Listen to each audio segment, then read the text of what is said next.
Africa's Nation is based on the inspiration from ubiquitous African leaders like Nelson Mandela, Ellen Johnson Sirleaf, and Kwame Nkrumah. The Institute offers curriculum deeply focused on cultivating leadership and places wisdom collected from indigenous African cultures and progressive philosophies at the center of its programs. Our leadership course include Corporate Leadership Professional Course, Professional Women's Leadership Course, Philanthropic Leadership Professional Course, Student and Youth Leadership Short Course, Political Leadership Professional Course, the Personal MBA Business Leadership Professional Course. Whether you choose an online program or not, you will be interacting heavily with your fellow executives. For those looking to accelerate or change their careers, we provide a rich exposure to your peers and the PALI alumni as you explore. PALI is worldwide, and our alumni is strong. Visit us to enroll at www.panafricanleadership.institute. Simply fill an application form and proceed to greatness. Contact us, info@panafricanleadership.institute, panafricanleadershipinst@gmail.com. Phone or WhatsApp, +233 55 353 8780.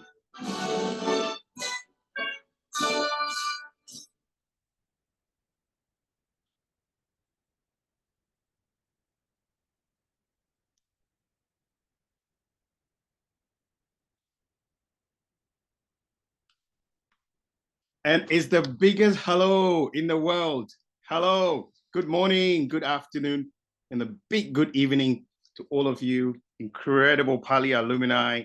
You know what? You should look under my eyes are sacking because we are having sleepless nights every day just thinking about how we can serve you. What a privilege it is to serve you. We think about finding different ways to serve you every single day because we want to see a better world. If there's going to be a better world, it's only going to happen because there are better leaders in the world. And who are those leaders? These are the leaders that we get to serve at PALI. And so we spend every single day thinking about you, thinking about how we can push you, support you, carry you on our backs, and see that the world actually becomes a better place. So we're just celebrating you. Thank you so much for making time this evening, this afternoon, and this morning just to join in this time of mining some wisdom.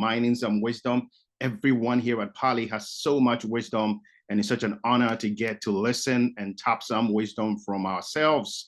And so this is something new that we just started, and we want to be doing it from time to time. And so it could be your turn next time, being one of the 7 that we get to listen to. So we just pick 7 leaders out of the alumni, and we'll listen to them, and we'll just be going on and on and on. So please watch this space. Your name is going to be there the next time. Let's be here, let's listen, let's enjoy, let's network, and let's have a great time together. And guess what? I was just thinking about who is going to say the prayer for us because, you know, Africa is a spiritual continent. And so we always start our programs with a prayer. And I think I saw the Major General. Major General, you know, when you're in the space, we're always worrying you. Is Major General around?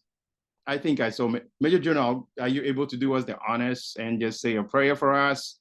Otherwise, we just ask for any other volunteer to just kick off with a prayer. You know, we're just one family. All right. And good evening, good morning, good afternoon, everybody. You are a master networker, Major General, and thank you for all the wisdom you shared on emotional intelligence. Every nation in the world must hear you, sir. Thank you, sir. Thank you, sir. It's an honor to be here. Father, I just want to thank you, want to bless your holy name. Thank you, Lord, even for another opportunity to yet gather together to share amongst ourselves. You said, behold, how good and how pleasant it is for brethren to come together in unity. As we even share amongst ourselves, even today, Father, we ask, O Lord, that you guide us. Holy Spirit, take perfect and absolute control. That all we're going to do today shall be to your glory, O Lord, and we shall be better off. The blessing shall be ours, and the glory shall be returned unto you, Lord, in Jesus' name. In Jesus' name we have prayed. Thank you so much, Major General, and you can say an amen in the chat room. Thank you so much. Africa is a spiritual continent, and so we do acknowledge God when we start each and every one of our courses or programs, just to say thank you. At this juncture, I want to start also by acknowledging our ambassadors. I see some of our global ambassadors here. We just love you. We thank you for all your great work. And hopefully, as we go along, I get to acknowledge you more on a one-on-one level. All right, distinguished leaders, it's always important that we sing our anthem. And so give me the chance so we can sing our anthem.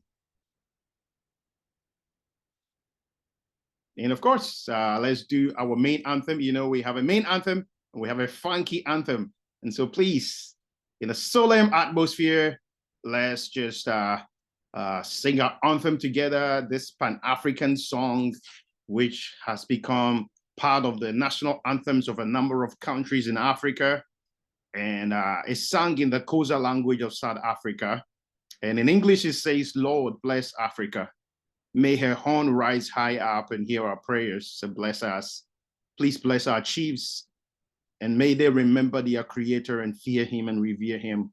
Please bless the public men and bless the youth, that they may serve their nations with patience. Remember that Africa has the highest youth population in the world. Bless the wives and all the young women. Lift up all the young girls and bless them.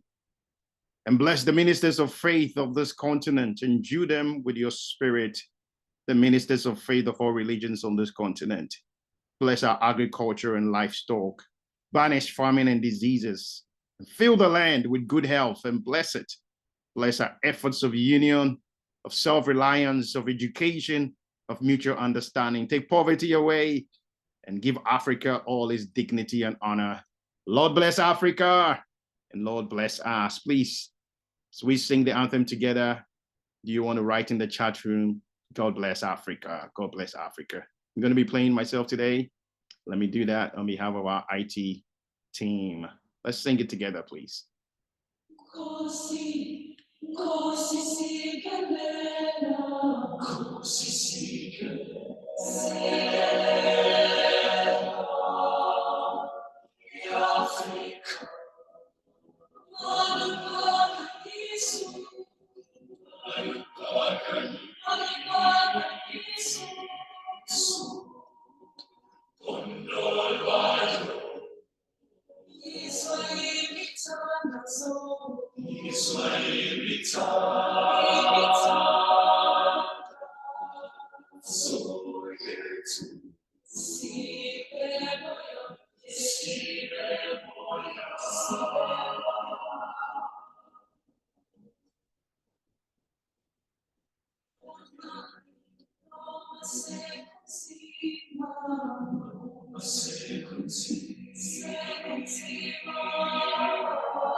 Distinguished leaders, God bless Africa. And in case you are lost, you're here. You're here with PALI alumni, and you were here with the greatest continent on the face of the earth. Africa is the mother of all continents. Out of Africa, the whole world has been fed, and Africa is getting ready to lead the world. And we're excited that you're here, getting yourself ready to lead the world. God bless Africa. All right, distinguished leaders.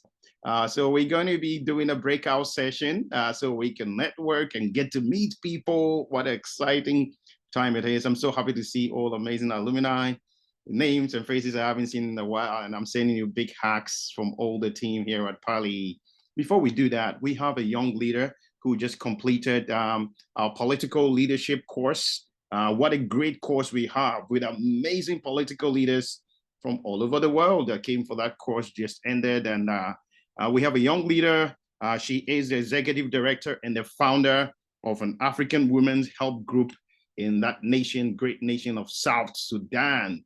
And so we're going to ask her for 1 minute to share something that she took out of the course. She helped to present and make a presentation on behalf of her team during the last class.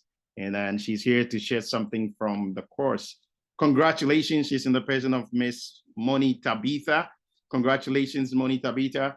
Thank you for your contributions during the political leadership course. We're so happy to see you. Do you want to just share your quick thoughts for us before we get into networking? All right, good evening, good morning. We can't see your face. We wish we can see you, but otherwise we'll manage. Oh, no, I'm really sorry. If I put on my camera right now, I'm going to be having network problems. Sorry no about worries. that. No worries. Yeah. Okay, so my name is Moni Tabitha. I am from South Sudan. I think the introduction has already been done. I just completed my political leadership course last Saturday, and it's been amazing. Having lectures from different group of people. So there are so many things that I learned in the past 4 weeks, but I just want to focus on fundamentals of political leadership. I'll pick something key there, and then I go to networking. In the fundamental of political leadership, I learned something in the story of Gandhi, and we have to practice what we preach as leaders. If we could go back and listen or read about Mahatma Gandhi, he said that there was nobody worthy in this world as Jesus Christ was. And if anybody could show him somebody of that nature, he was willing to get to Christianity. Why did he say that? He said that because he saw how Christians were behaving. They were not imitating Christ. Not only I'm bringing this as a Christian, but I'm putting it in an aspect of a leader. You being a leader, you must imitate a leader. If you said you are going to do ABCD, you have to do it. This goes especially to our leaders during campaign. They talk of doing so many good things to the community.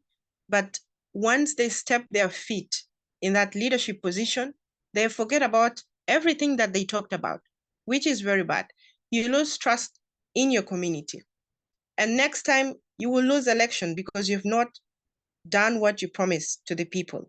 So that is very important for us as leaders or upcoming leaders, that we must be honest and we must be truthful to our community.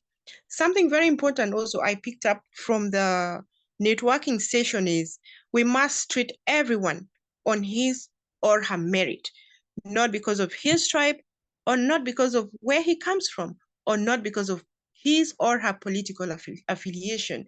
If we could all remember the history that Major General Dele from Nigeria, he told us a very beautiful story of what happened to him when he was in Sudan with the United Nations mission in Sudan. And then one of his mentees, invited him to South Africa. It was just a joking thing, and it became a reality. And it became a reality because he treated this person in a good way, not knowing that tomorrow or the day after tomorrow, they were going to meet.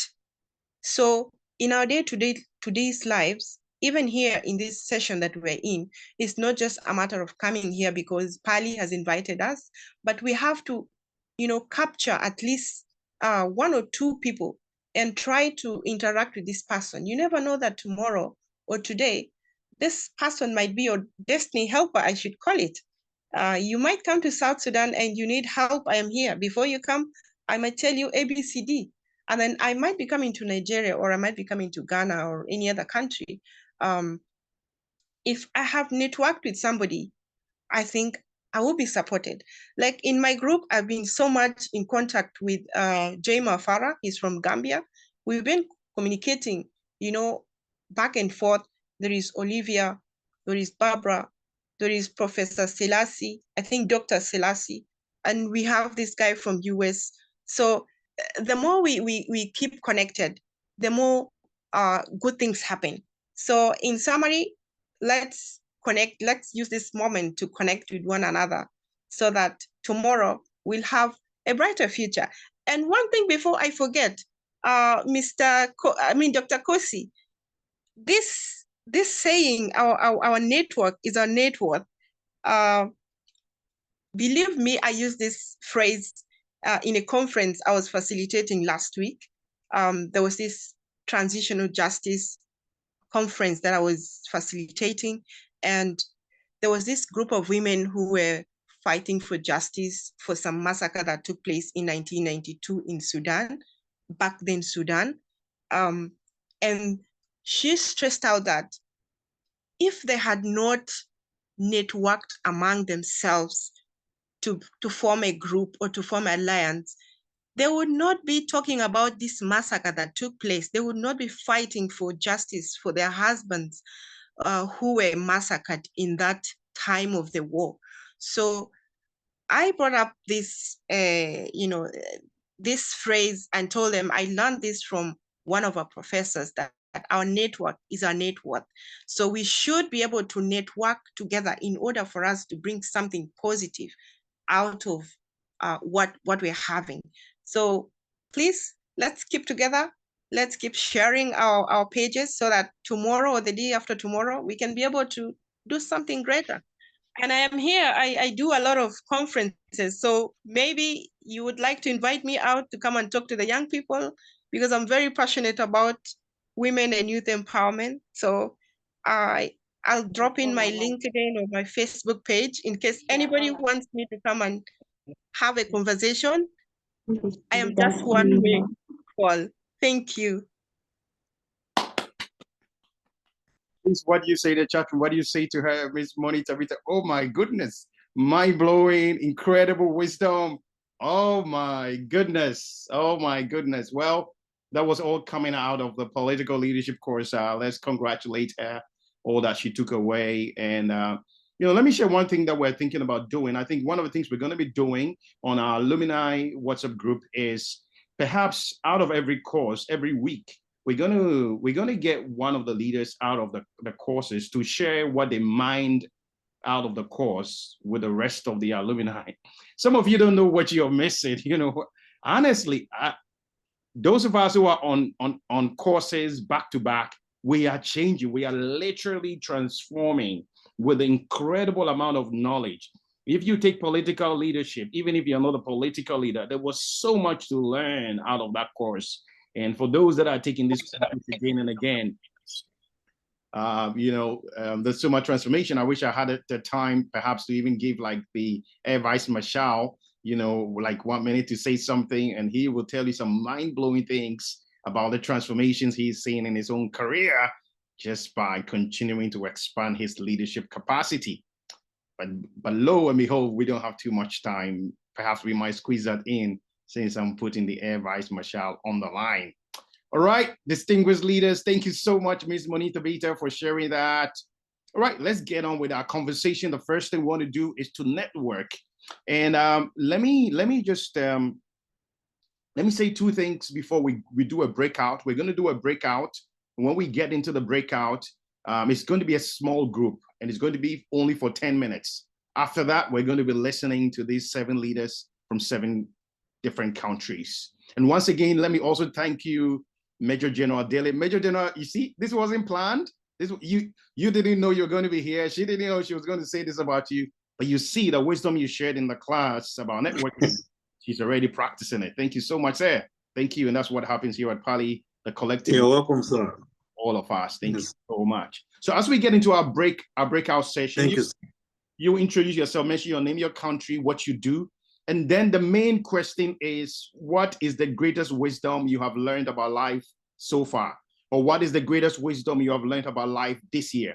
Okay, you're going to have 10 minutes. So everybody should have about 3 minutes to talk, introduce yourself, and then share the greatest wisdom that you have learned about life so far with the 3 or 4 people, maybe the 2 or 3 people in your little group.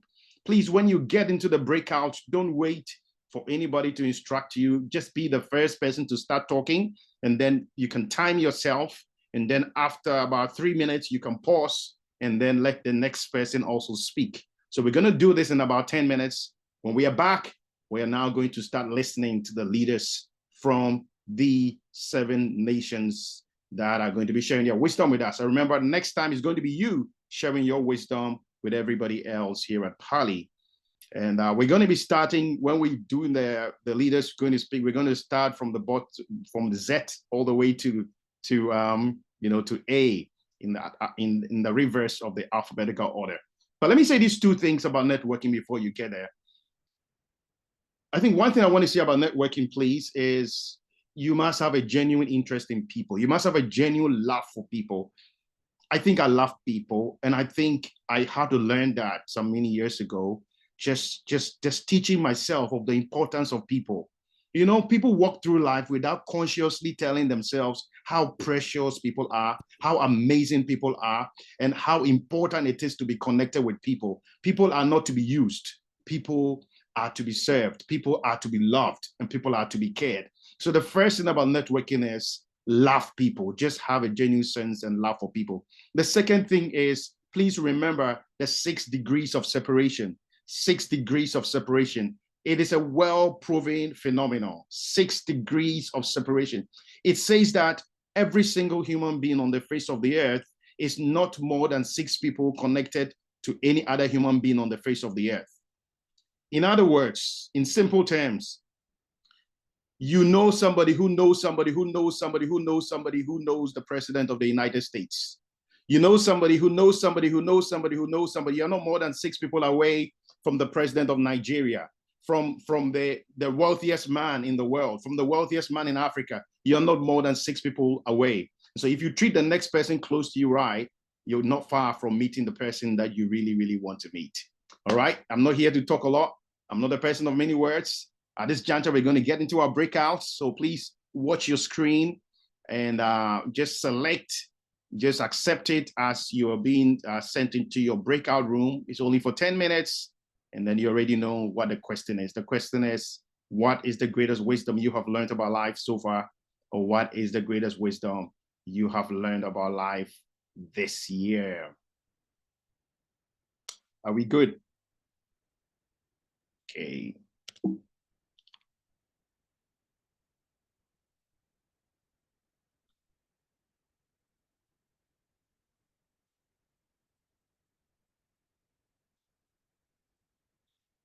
Please, can you see it on your screen? So kindly select.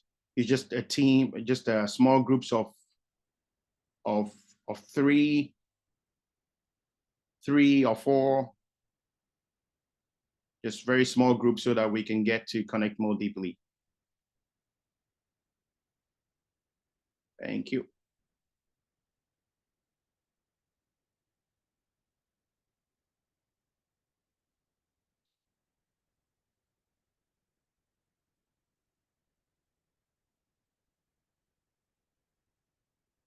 Thank you.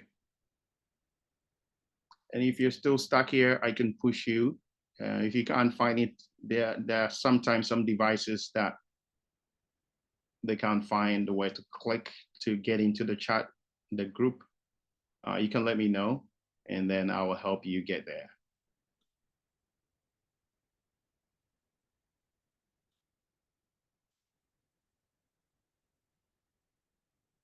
Okay, we still have 20 in this.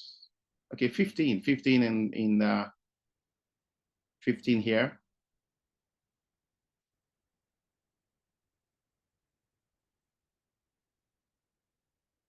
Monita Bita, are you there? You're supposed to be in room 2.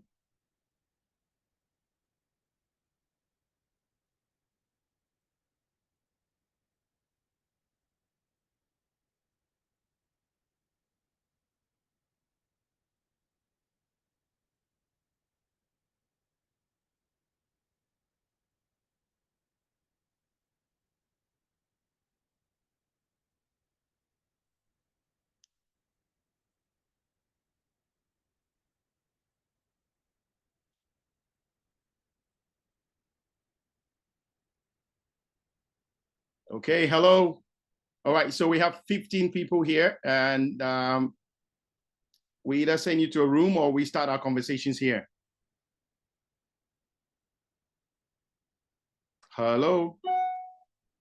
Either way, it's fine. You can Okay. do it here Yes, or please. in the. Yes, please. So please start. Please start. Please start and just tell us a bit about you and then the greatest wisdom you have learned this year. Okay. Good evening.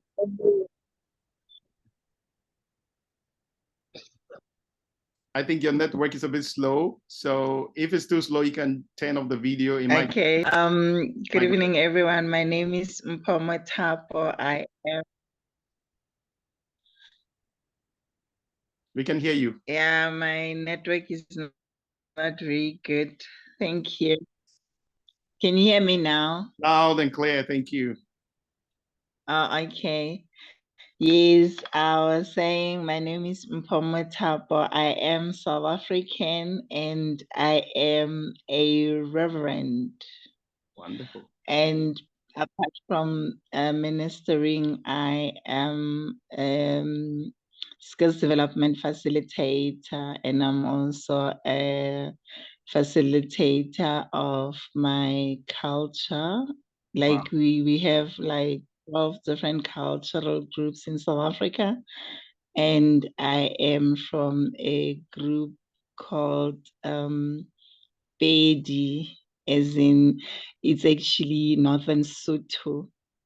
So I'm also doing that, and yeah, I'm just interested in indigenous knowledge systems. Thank you.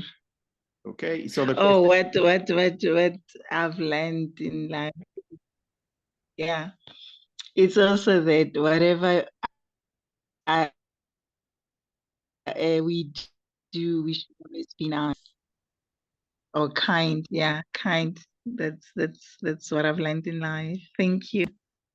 Thank you so much. Just wrap it up again for us. So what you learned is to be kind, right? Tell us a bit more, and then we could. Yes, please. Okay, wonderful. Thank you so Okay, just like what Moni said, you don't know who's going to help you. So everywhere you go, you need to be kind, because kindness is normally or usually rewarded in the most in the least expected way. Thank Wow, amazing. I wish you could you. hear the story, but amazing. All right, please, who's going next? Please unmute yourself. Unmute yourself and tell us about you.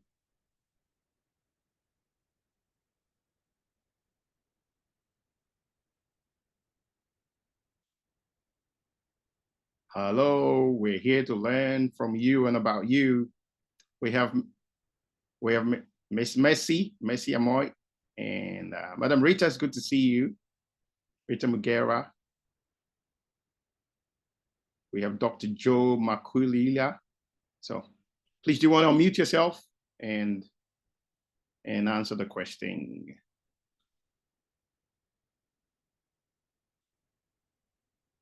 Let me put the questions up again, if it helps.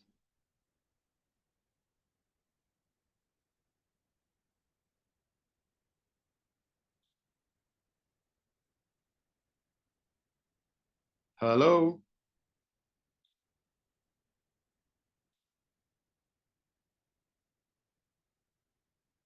Reverend Impo, it looks like it's just the two of us, so we're going to be talking more. All right, who else is speaking, please? We're here to learn about you.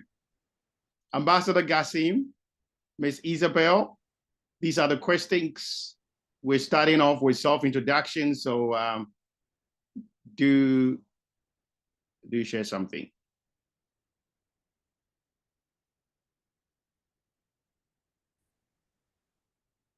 Okay, Miss Impo, do you want to share like a story about this giving thing, this kindness? I see 10 people.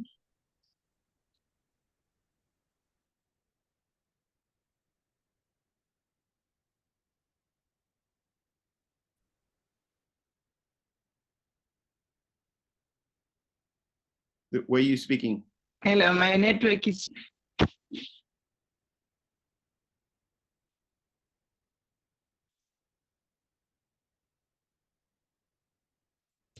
Joanne, I've been thinking about you today. Please speak up and share something about yourself.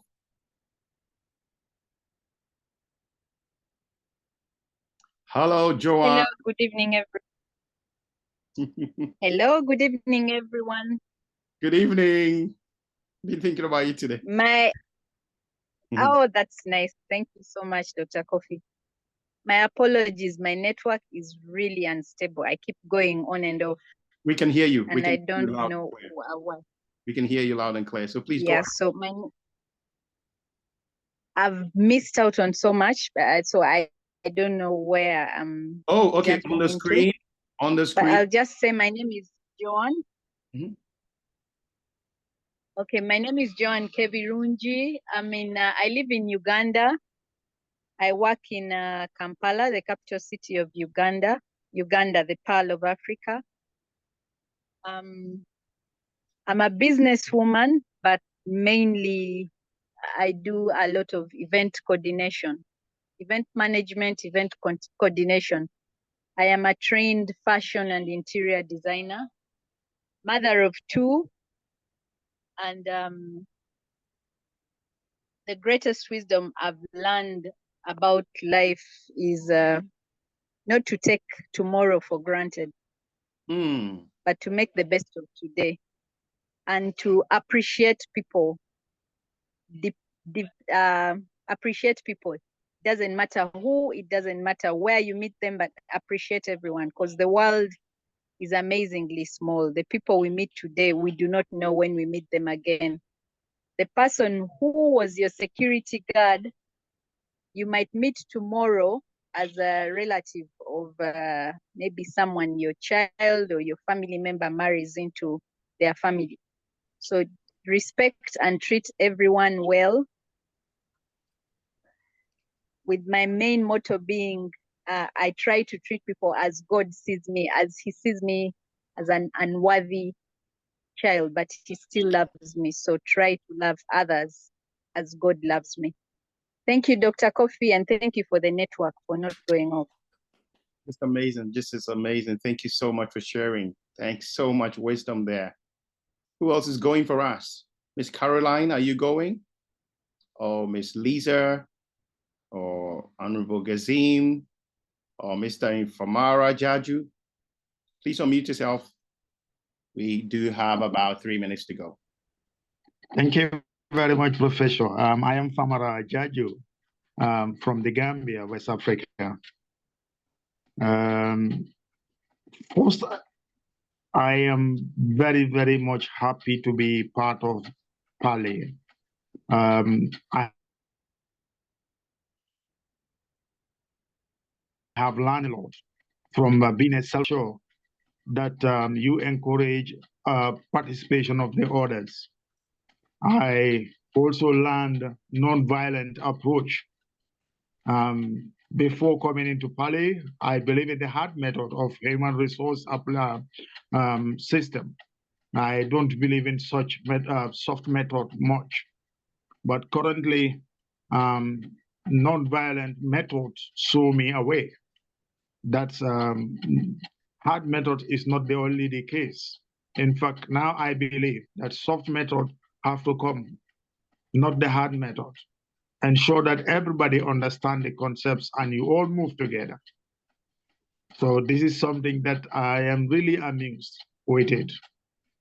One thing I also learned is the commitment that the leadership show to coordinate, to ensure that our lectures goes normal on time, well coordinated.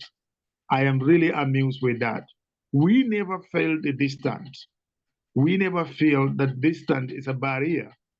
We are all able to participate and, interact. It was very interactive. It was very educative. So that's something I really like. As its saying goes, a wisdom here that I learned is a leader is a chief, and a chief is a forest. And many people goes to the forest to fetch what they need. A leader is like that. Many people comes to you with their problem, and you supposed to be part of the solution. You're supposed to join them to provide solutions. So that's the wisdom that I learned.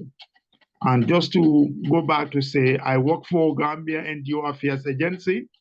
It is a body responsible for regulating the affairs of the NGOs in the Gambia.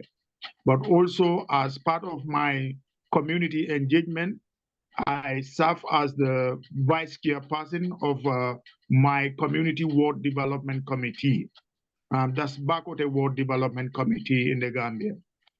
Yesterday, we had a Congress and majority of the participants at the Congress agree I have to continue for another term of 4 years again.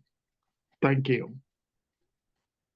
Big congratulations to you, Mr. Jaju, and thank you so much. Wow, such wisdom we are mining from here. Well, time is almost up, but we can take one more person. I think the microphone went on for someone, the Kwame, or anyone, please, you want to share last, because we do have 1 minute, about a minute or so to go. Anyone to share their wisdom with us? It's time for networking.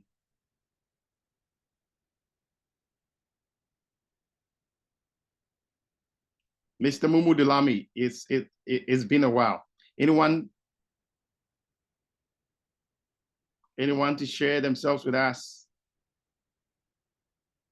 Attorney Iyanji, you want to speak? Anyone? Or we have a minute to go. Doctor, it's been a while. Yes, sir. Please just share your wisdom with us. Otherwise, it's not fair.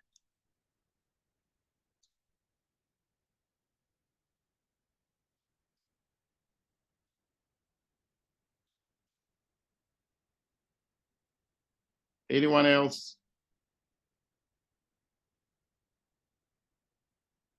Okay. At least we got some great wisdom out of this place. Okay, we're coming back. We're coming back to the plenary.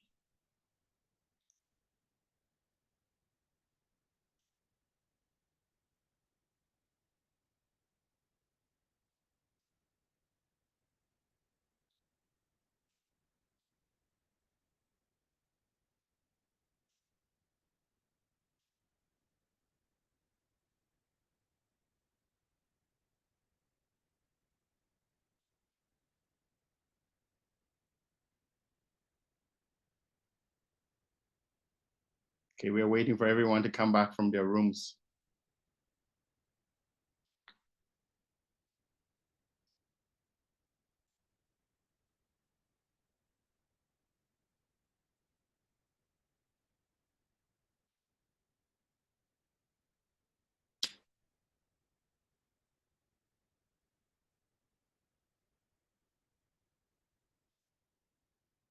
Hello and welcome back home. Welcome back from your groups. Welcome back from your small breakouts. Let's take some feedback and then we start listening first to the PALI alumni from the nation of Zambia.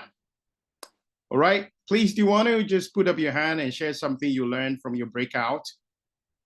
Introduce yourself and share something you learned from your breakout. Kindly put up your hand and please share something. And as we go along, this is a great chance. This is a great chance to drop your LinkedIn link. Post your LinkedIn link so people can follow you on LinkedIn, or drop your contact, your profile. As all of this is going on, at any point in time, please just drop your profile and introduce yourself. Ambassador Jackie, please speak. We're only going to allow 2 people because of time. Ambassador Jackie and Mr. Dieudonné. Please unmute yourself. So thank you so much for being here today. I haven't seen you forever. I haven't seen you forever. Stop hiding in Tanzania. Tanzania is good, beautiful as usual. I know. Please go ahead. For the trip, you guys, you should come to Tanzania. We are coming. We are coming. Okay, so for me, my takeaway for my group, there were 2. Actually, the first one is being a leader is not being a boss. We have to learn to listen, to lower our expectations from the one that we lead, but also to have the habit of continuously learning. But also the second one, I learned from Desire, who say that you can't keep a good woman down.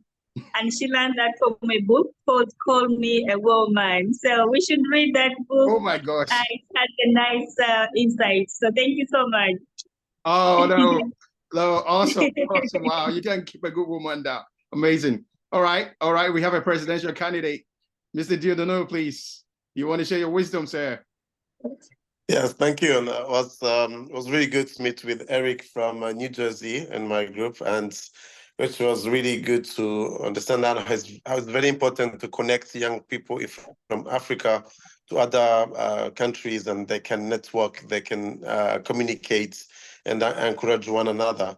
That can give them, most of the young people in Africa, to feel proud, to give also their contribution impacts other young people on a different continents from Africa. This is the main thing I've learned, that we can create a kind of network and connect young people from Africa to other young people in USA or other countries. Very well said. And I know we're going to be hearing a lot more from Mr. Eric Jones. Thank you so much, Mr. Dieudonné, Honorable Dieudonné. Thank you so much. All right, distinguished leaders, let's get to listen to these 7 leaders. Thank you for networking, for making new friends. And like I keep saying, this time together, at any point in time, please do introduce yourself and let people know who you are. Don't stay in the dark. Okay, and so each of the leaders are going to be sharing something precious from their lives. They're going to be addressing these questions on the screen. I'm going to put that back, but may I respectfully please start with our first PALI alumni.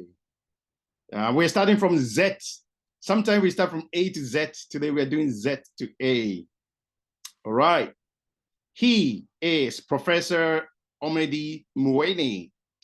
He did complete a PALI course, I think about 2 years ago. He's done, I think, 1 or 2 PALI courses. And he is the founder of Super Shine University in the beautiful nation of Zambia. By the way, his profile is like 22 pages, and that's going to take us the whole time to just learn all about his life. But what we do know about him is that he started from very, very humble beginnings, from a struggling, if you like, poor home, struggling through education, and people supporting him to get education. And then ultimately, after getting enough education, he decides to give back not only to his community, but to his nation. And so he's built a university in the nation of Zambia called the Super Shine University. Distinguished leaders, let's welcome our PALI alumni, Professor Omedi Muweni from Zambia. as he shares some wisdom with us. Please encourage him and applaud him in the chat room. Professor.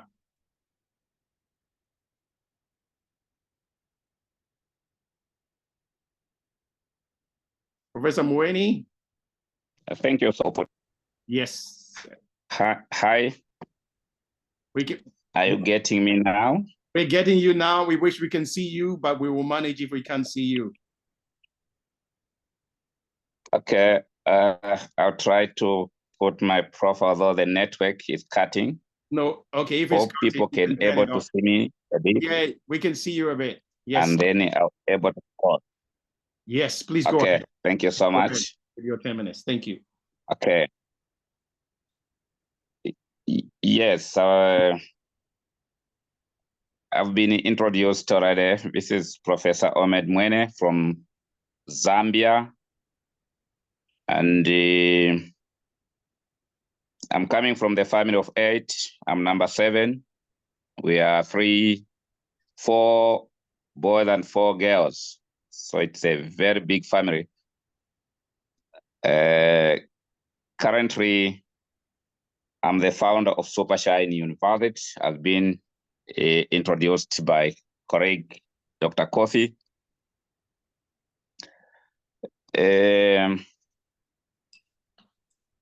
Out of the family of 8, I'm the only one who managed to go to the university. So that tells you that we are coming from a struggling. Now they say what's because it takes time for your head to go back. We have the one that's dry. This one.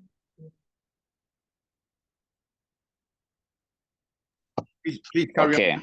Carry on. Okay, thank you so much.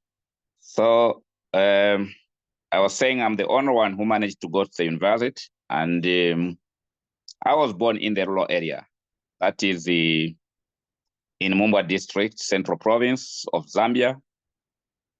And my first school was the Rutare Primary School, which I used to walk about 24 kilometers per day, barefooted, without food, nothing to motivation.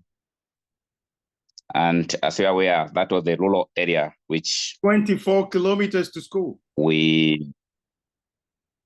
Yes, going 12, again coming 12. So where when you are knocking off 17 hours, if your class are in the afternoon, you have to reach home in the night. And mom can come follow you so that at least you meet on the way, because by then it will be very dark to reach home. But the issue is, what has been my greatest achievement? I think my greatest achievement was when I wrote my grade 12. I don't know this other country, if you have the last grade in secondary school.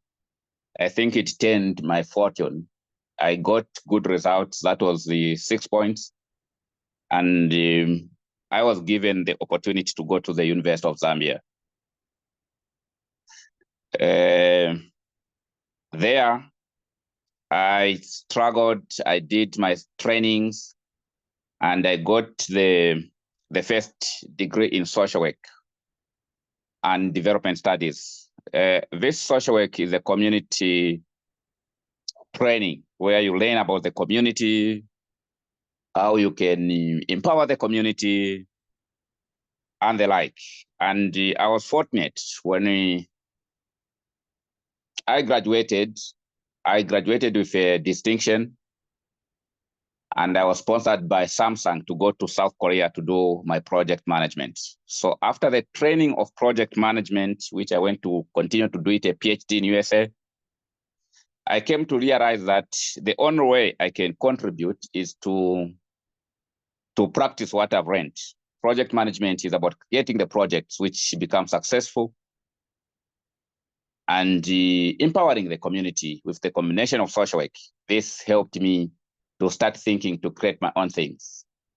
You can imagine, colleagues, I came with a PhD at the age of 27 years, and you go in the university where everyone, he can't believe that a 27 years person can have a PhD. So this brought in something like I wanted to have my own thing so that I can able to contribute as well to the society, because whatever I was saying in the university, everyone couldn't get it because they are looking at the edge instead of looking at what you have yourself. So this developed the kind of leadership which I wanted to demonstrate to people that this is attainable. You can have your own things provided you have the desire to follow that. I had a bit of challenges or lessons rather, which I learned from here is that, hello? Please carry on, carry on. If microphones go off, we will mute them. Please do kindly mute your microphones, please. But Prof, just kindly carry on. Kindly carry on, thank you. I think Prof has been muted, so let's, Prof, please unmute yourself.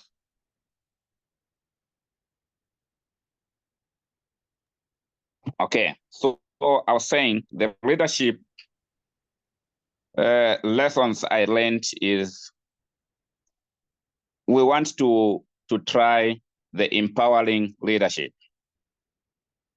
And also servant leadership is very important because we want to be the servant of the people rather than being the commanders. Because as a servant leadership, like we learned in PALI when I was doing the political science program, we had the likes of Gandhi, whose interest of this servant leadership is about saving the community rather than looking at yourself first. And when we have such kind of leadership, we are going to achieve what we want to have, because the whole essence about this leadership is to empower the people we want to serve. And what drives me for this kind of leadership and other expression toward this common goal was the service to my people. Coming from the rural area, when I go today and see my colleagues I was with in class, where you feel very sad to look at them, the kind of the leadership, the kind of the lifestyle rather they are living. And this sometimes told me to say, what is it which I can do to help my colleagues also to have something just to sustain themselves?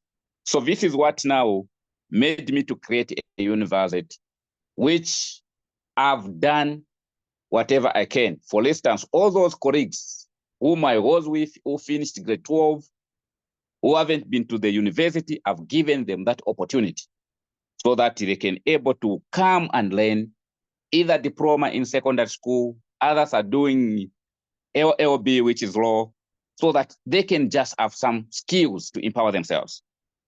And those who have not finished school, I've tried to create them an opportunities to join the TVET schools, which they can get skills like building up, carpentries, barbing, and all these are the kind of which this leadership or the drive to take up leadership has tried to push me so that at least we can have the common goal, which all of us, we are going to meet and celebrate the life we desired for. And the most significant challenge which I faced in my leadership journey is sometimes the brave, where your colleagues, they despise what you're saying. They may think, what is it trying to do? Is this have anything to bring anything, or is just too excited? So sometimes you feel very discouraged to say, these are my friends, but why can't we work together instead of despising one another? But I've learned that this leadership comes with a lot of challenges, and it's up to you yourself to know exactly what you want yourself. It's not about the other person. Understand yourself, what is it which I want to accomplish? What is it which I want to do? That way you are going to be focused and you're not going to feel discouraged by other colleagues. And also, as a reader, do a lot of readings. Try to read a lot. We have very exemplary readers who performed very well, like the likes of Gandhi, the first president of United States, all these other African readers, the Mandelas. We can able to learn from them and keep on trying to learn from them. And also to overcome this is the networking, like the way PALI has done for us. We need to keep on networking, learn a lot from what other people are doing. Take a sit back, try to watch what they're doing. Try to ask a lot of questions, lobby, that kind of thing. And then you become the perfect reader as well, because leadership is about learning. Thank you so much. This is what I thought I can share. Distinguished leaders, what do you think? Oh my goodness. Professor Omedi Mweni, walking to school for 24 kilometers a day. He will come back so late at night that the mother has to walk halfway to meet him back home. Barefooted, he walked to school, and with God's help, by the age of 27, he gets his PhD and continues learning and learning and learning. And he goes back to build a university for his community. What do you say in the chat room? What an inspirational story. Oh my goodness. And yet he's so humble that he's always learning and expanding his capacity as a PALI alumni. We commend you, sir. And we're going to take some more commendations for you. Distinguished leaders, what do you say to this incredible leader? Well, let's jump to the next leader, and we're going to take some comments as we get to the end. I don't know what you've taken away, but I have taken so much away already.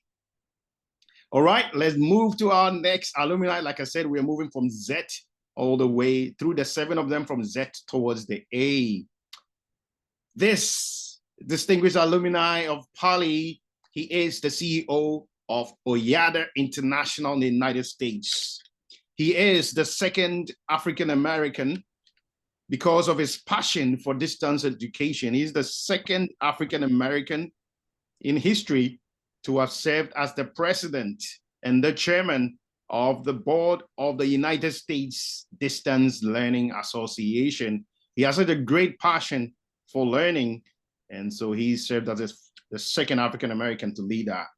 He founded his institution, the Oyada International, to build a bridge between young people in the United States and people around the world. Leaders, it's my honor to welcome one of our distinguished alumni, Mr. Eric Jones from the United States, New Jersey, to share his life with us. Let's welcome him. Let's welcome him. Thank you, everyone. Thank you very much. Thank you, Dr. Kofi. It's an honor and a privilege to be a PALI alumni and to be a part of this great networking organization. Thank you for all the hard work that you've been doing and your team, as well as all of the alumni. Thank you for having me. First off, as you mentioned, I'm the CEO of Oyada International, and Oyada is a nonprofit organization that's headquartered in the US and in Ghana, West Africa. And since 2009, we have been providing video conference programs to students from all around the world, empowering them to become 21st century global citizens. And what does that mean? It means that we give students the opportunity to connect with one another from all parts of the world to be able to dispel the myths and misconceptions that people still have about their particular country around the globe. I'm pleased to say that on October 3rd of this year, it will be our 15th year in doing these programs. And since then, we have had over 500,000 students participate from all 50 US states, as well as 70 countries around the world.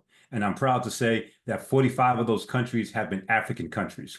As I mentioned, we give students the opportunity to dispel myths and misconceptions by learning about each other's culture, history, likes and dislikes. And what it goes to show is that we are more similar than we are different. And even when there are differences, we can learn from one another's differences and basically appreciate the culture and the differences that does exist. So moving on, as a leader and things that I've learned throughout my career, I would say the achievement that I'm most proud of is leading such a successful organization for the past 15 years, providing these educational programs to such wonderful students around the world to see their ideas about the world and about different cultures change. And also the leadership lessons that I've learned was the importance of fostering a collaborative team, a collaborative environment where the team can basically feel empowered to share their ideas and we can learn from one another and also adapt to the working international cultures that exist. You know, what works in the United States may not be the same as what works in Ghana or in Russia or Europe. So understanding each other's cultures, how they do business, how they work is something that's very important to understand. And the more information that we know about one another, the greater we can perform our duties and help to achieve our individual goals as well as the goals of the organization. Much like the African saying where it says it takes a village to raise a child, well, it also takes all the members of an organization working together with one unified vision to have a successful organization. And I'm thankful to God that I have that type of membership and collaboration with my team in OEATA. What drives my passion for leadership and how do I use it to inspire others? My passion is driven by the desire to empower others in the world to be better and to create a positive impact on whomever I speak with and whatever I do.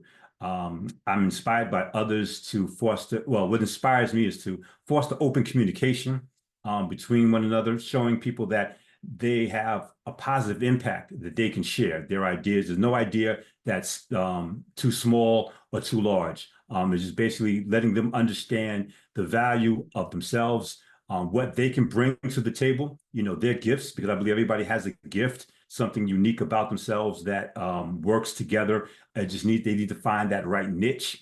And when you bring it together and give them the positive reinforcement that they can all shine, then it just makes for a better world altogether. Celebrating achievements and providing support, I think, is also very important for individuals so that it keeps the enthusiasm and the commitment to the vision going. Biggest challenges. What is the most significant challenge we face in the leadership journey and how to overcome it? I would say the most significant challenge would be that when we first started video conferencing, and this was back in 2009, it wasn't a household name. People weren't very readily accepting video conferencing. I come from a telecommunications background along with my COO, Darryl Batts, who's also a PALI alumni. He's on as well. And in a meeting, we were doing a video conference for business. And basically, the thought came to us that the same way we are doing this for business. I'm sorry, let me back up. I had my first trip to Ghana for the first time. I was in my 30s. I was in Cape Coast, Ghana. We visited it, and I fell in love with the country, the people, the food, the fufu, and the jollof rice. And I wanted to share this with my friends and colleagues back home. And back in the day, I'm kind of dating myself, all you had was postcards. So you would take pictures and you have to wait to get them developed, and you could send them a postcard, bring back a T-shirt, and you had to wait till you got back home to tell them what an awesome experience it was. And it just didn't kind of really feel like that was impactful enough. We wanted to be able to show them that they could see it and hear it and do the best that we could so they could feel the emotion, hear the music, see the dancing, so that they could feel the environment. And again, as I mentioned, we were in a meeting and we would do a video conferencing. And on the screen, a person was showing slides and showing where they were. And we said, hey, we can do the same thing in an educational setting, the same way they're doing in the business setting. So we sent out different proposals. And at the time, it was very hardware based. So now everyone's using Zoom, WebEx, Cisco, Teams, and the software. But at the time, it was very expensive. So we got a proposal, put it together. We got donations from different large organizations. It was called Polycom at the time. But fast forwarding, after the pandemic, video conferencing became a household name. Everybody knows Zoom, Microsoft Teams, WebEx, Cisco WebEx. And one of our largest partners now is Cisco. And we basically can now do the video conferencing via software, just like we're doing today. Send out a link. Here you go. Click on it, and you're connected. And look how many people today are connected from all around the world on this one conference platform. And that's what we're doing now. How we overcame it was persistence, the trust in God, believing that this was something that God set before us to accomplish. And we were blessed from 2009 to receive that vision and to move on it. And again, with a dedicated team who had the same vision and in mind, and we all incorporated ourselves together. We moved forward, and as I mentioned, on October 3rd of this year is our 15-year anniversary of doing these programs. And we, with the help of Dr. Kofi and PALI, we are looking to grow and continue and share this vision with you and continue to have you join our latest initiative, which is called the Global Village Project, where all of you can now connect either your organization or if you have contacts with schools or colleges or organizations or churches, please, we all want them to be part of the networks that we can connect and have these programs where you can connect your country with Ghana, with the US. And this is not just Africa. This is for the Caribbean. This is for Brazil. This is for Dominican Republic. This is for everyone out there that wants the opportunity to visit another country without leaving the comforts of your home or your office and share each other's culture and enjoy knowing about one another. So with that, I'd like to thank everyone in Ghana. For those of Ghanaian, we say thank you. We say Madase, and thank you very much for having me. And I look to connect with everyone very soon. Thank you, Dr. Kofi, for this opportunity. Thank you, Mr. Jones. What do you say to Mr. Jones? Incredible leader, connecting the world, building the connections.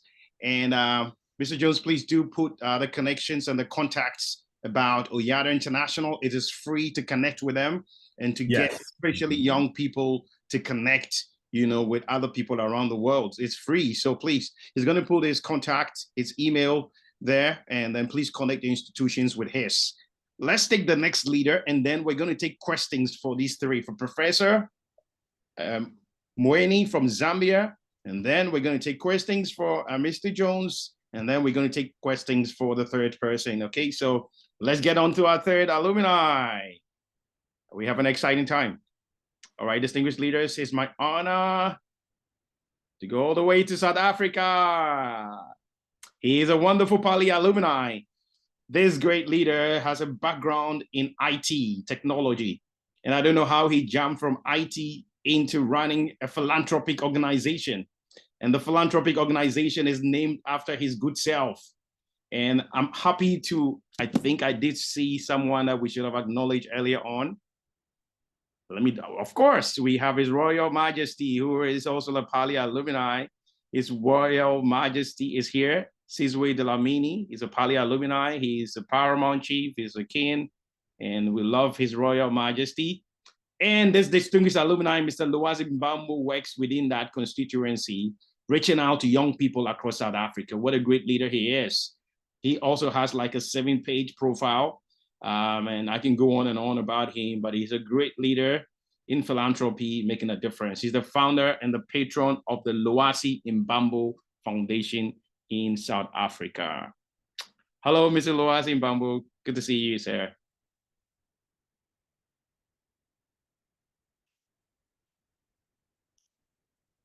Please unmute yourself.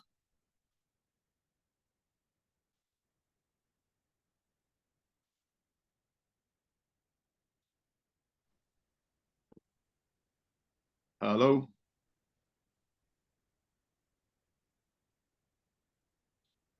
Okay, maybe we lost him, but we're gonna Hello. Evening, morning. Oh, he's here. Okay, great.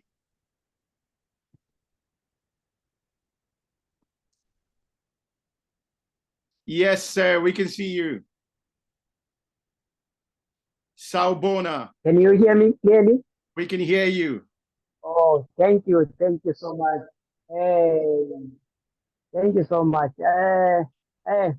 Let me thank PALI for this opportunity to be the first in this group of this significant number 7.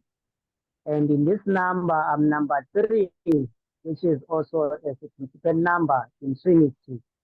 So I really want to thank PALI for this opportunity. And I'm happy to share. So, as mentioned, I'm Loa Zimbabwe, the founder and the patron of Loa Zimbabwe Foundation, the CEO of Youth Solutions, which is an IT company that is on brand development and PR, and also the manager of the Royal Private Office and Stakeholder Relations at Entangwini. This man here is someone at the younger age who has faced, life challenges, but he never gave up. He knew that he was born to serve, not to be served. So, Mr. Loazi, I think you're a little bit far from the microphone. I think you're a little bit far from the microphone. And then maybe you can also turn your video off. It will improve, it could improve the sound. Thank you. Thank you. And you can be closer to the microphone. Please carry on. How is it now? Please carry on. We are blessed with 3 children, and we lost another one at 10 years. As it was mentioned that I'm the founder of the Loa Zimbabwe Foundation. So as I grew up, I lost my mother, but before I lost my mother, at grade 7, my parents got divorced. And when the summons were given to my mother, and she was crying, and I was looking at her, crying, I told her that you don't have to worry. I'll always be there for you. I'll always make it a point that you don't go to sleep without eating. So that's where all my journey started, where I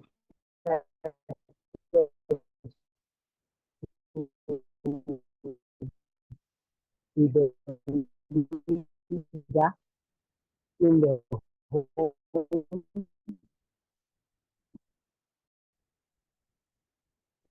why at grade.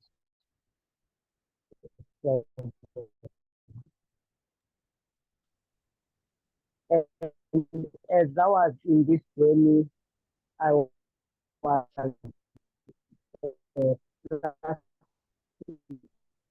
I think your network is now a big challenge.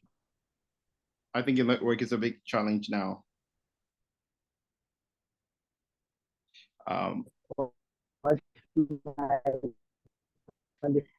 We want to hear everything you have to say. We want to hear everything you have to say. So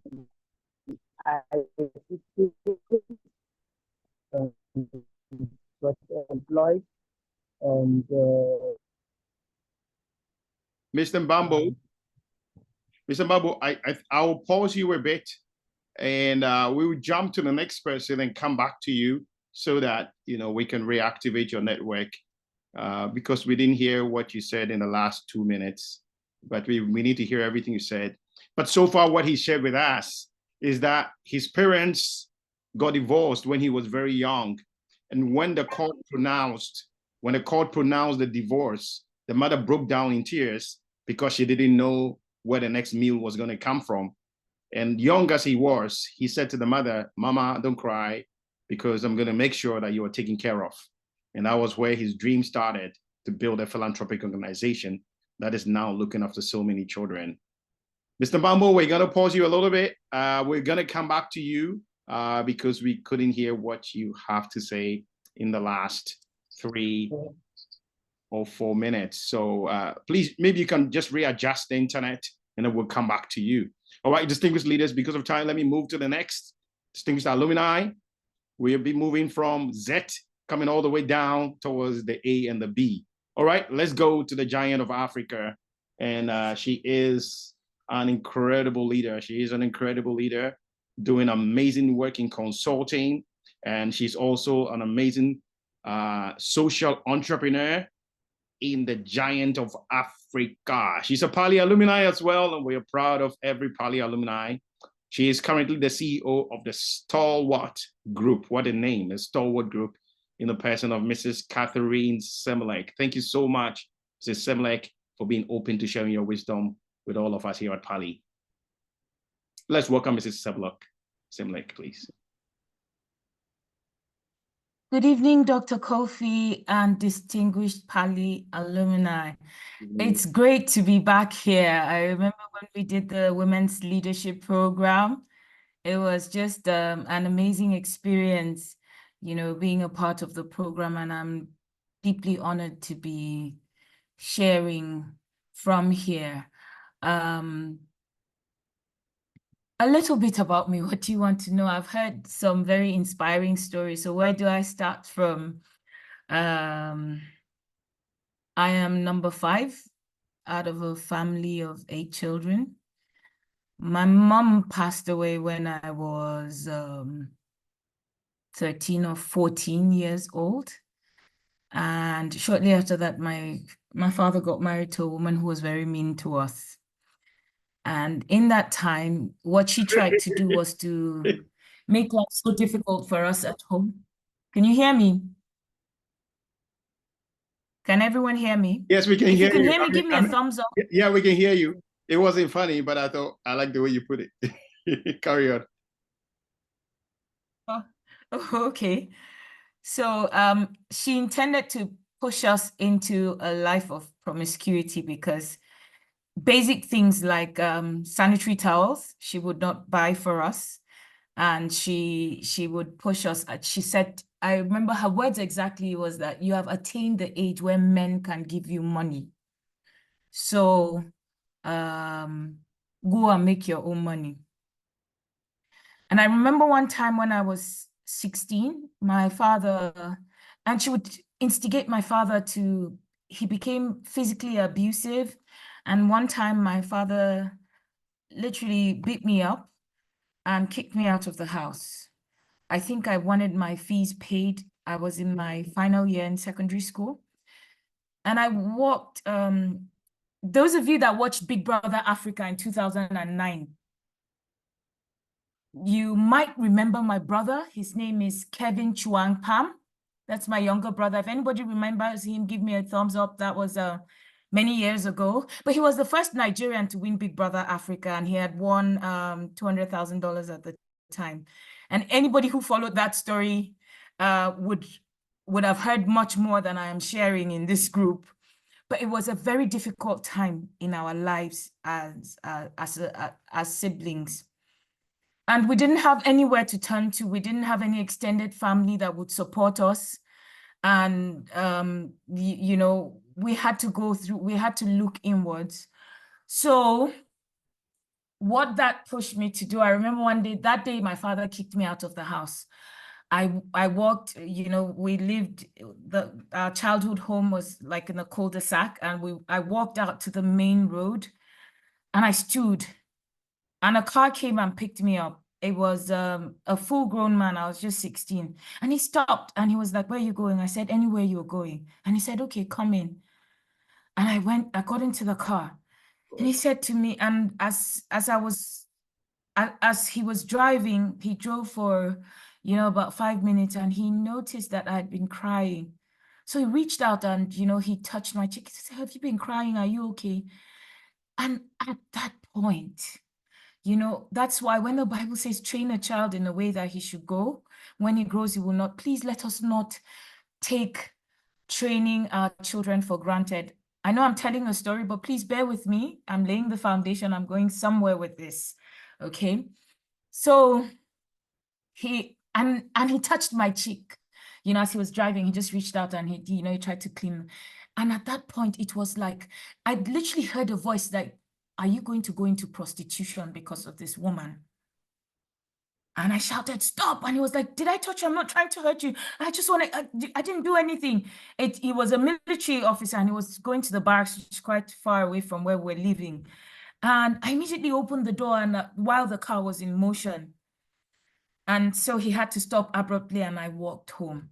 And that day I made up my mind. I will not prostitute. I will not do anything. I will work hard. Several things we started to do as a family. One thing that we started to do consistently was that every Friday, we started to fast and pray with my siblings. And to date, we don't do it on a Friday, but my siblings I have siblings in Canada, in Tanzania, in the UK. Basically, at some point, my brother was in the US, so we were all over the world. But once a week, we get together to pray. We all have our families, we're all grown, but that built a culture of prayer. One of the things my mom was worried about when she was on her deathbed was whether we will stick together as a family. But we are together as a family because of that experience. With my siblings, we can have our infights as a family, but we always know to come together to pray when we have situations, to fight our battles in the place of prayer. I'm hoping that we're taking down lessons from my story. Now, one other thing that pushed me to do was that I said, I must take care of myself. And so that was how I started doing business. I didn't have much at the time, but we had land in front of my home. And so, you know, the traditional farming method, I had a hoe and I used to farm sweet potatoes and I will sell them by the roadside in my house. I remember when I was looking for money for my West African exam, because obviously my stepmother, who made sure my father wasn't going to pay. And bear in mind, my father was the state program monitoring coordinator for one of the most successful UNDP projects in my state at the time. It was called the Rusafia project, Ruwasap Talafia, the water and sanitation project. I remember that very well. So we were very comfortable. He was earning good money. We had resources available, but we were starved of food. We were starved of, in fact, we literally moved to the boys' quarters, which is a 2-room with my siblings. So I started to go to my auntie's house. I would make, Nigerians in the house will know moi moi, the bean, I don't know what to call it, bean meal, like a bean cake, not the one you fry, but the one you steam. I would make moi moi, I would sell to some mechanics there. And I thought that was a hard life, but that was where my entrepreneurial journey began. And from then on, as a teenager, I have always worked. I worked in a supermarket to get into university. In fact, the only time my father set foot in my university was when I organized a launching, a launch of a magazine on girl child education. I was the hall chairperson. I was for the female hall. So I was the first female student in school. And I had the opportunity to organize a week long of activities for women. And so I wanted something that would impact the communities. That was my first experience in leadership and working with leaders. All the emirs in Bauchi State at the time knew me. And to date, my vice chancellor in school, we still have a good relationship with him. In fact, recently he put me on the World Energy Council because he was there and he remembered me from years ago in school. That was in 2000 when we had that program. And I am still, my lecturers from school still remember me because of that experience. We still have maintained a very good relationship because of that. And so that was how I began. I've done many things in my life. But from then on, that I moved on, I finished university. Okay, I was telling you about how my father got to the school. So when I organized that program, I invited my father as a speaker. And that was when he entered my university for the very first time. But he didn't know how I got the admission, how I went through school, and I will go buy fairly used things, clean them, sell them in school. Everybody knew me as a business person in school. Little did I know that God used all those difficult experiences to lay the foundation for what I'm doing today. So for any of you that is in a difficult place right now, or life hasn't been fair to you, Have a positive outlook. In this life, there are lessons that we all must learn. Critical lessons that we all must learn in this life. Some of us get to learn them later in life. And Lord help us, or Lord help you if you have to learn a life lesson and you have not built the internal capacity or the adversity quotient to deal with those situations. So, but if you're dealing with these issues early in life, remember that God has a greater plan for you ahead. And so I did that. I finished school. I started working I just knew early on in life that if I needed to succeed at anything, if I needed to do anything, it was up to me. I didn't have any uncle or anybody. Now, fast forward to when I then worked for a while and then went to the UK for my master's, ended up with 2 MBAs, one from Grenoble Graduate School of Business, another from London Metropolitan University. And I came back to Nigeria with 64 pounds, with a big vision to start Stalwart. I remember my friends in the UK at the time, I still have that email where one of my friends said to me that that dream was a demonic dream. You know, the name Stalwart just sounds a bit, but I researched it at the time. There weren't many companies with that name. Now there's so many companies, even Nigeria, with that name. It just meant dependable. And I said I wanted to build a business that people would provide dependable solutions to people's problems. I wasn't sure what area of consulting I wanted to go into or what I wanted to do, but I just knew. And so I'm not going to tell you all the stories of my challenges for want of time, but I came in with 64 pounds. And my sister was going to school, who is currently a doctor and I'm sorry, lectures at the University of Southampton. We don't get the 64 pounds. 64 in currency, pound sterling. Yes, British pounds. That was all I came back to Nigeria with. Carry on. Yes. Okay. Yes. That was all I came back to Nigeria with. And I remember that time my sister was going to school. So I actually, sorry, I lied, not 64, 66 pounds, because I still have the 6 pounds in my account left. I sent the 60 pounds back to my sister. Now I'm saying this to say that there is power in sowing. He gives seed to the sower and bread to the eater. Know the difference. Sow your seeds, eat your bread. Do not confuse the two. Sila. So that was a seed I sowed into my sister's life. And I started by negotiating. Can I offer you a service? And then the payments were back-ended. And gradually I built this business from scratch with nothing. Now that taught me the value of starting small. If today I lose the business completely, I am not afraid to venture into a new business starting from scratch. I have learned that no matter what I go through, I will come out on top. That helped me to have that deep-seated conviction that I will succeed. Now, in the law of attraction, you attract what goes on in your head. If you're thinking positive thoughts, positive things will come to you. If you're thinking negative thoughts, negative things will happen to you. No wonder Paulo Coelho in his book, The Alchemist, says, if a person truly desires something, the universe will conspire to ensure that that thing happens to you. So that has helped me and built the building blocks of my resilience. So I think that has helped me.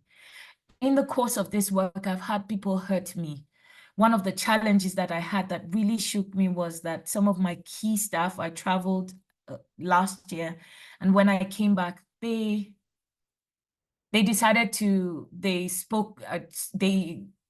empowered one another, and after training them and investing in them, they left like back to back within a space of, a month. They left back to back, and that really set us back. That hurt me as a leader because we have a family culture. We have this 80-20 principle in our workplace that we're here 80% for work, but 20% for relationship. However, it is the 20% relationship that drives what we do. And so we try to build that family culture. We connect with one another, we visit one another. And it seemed like I was more like a mother than a boss.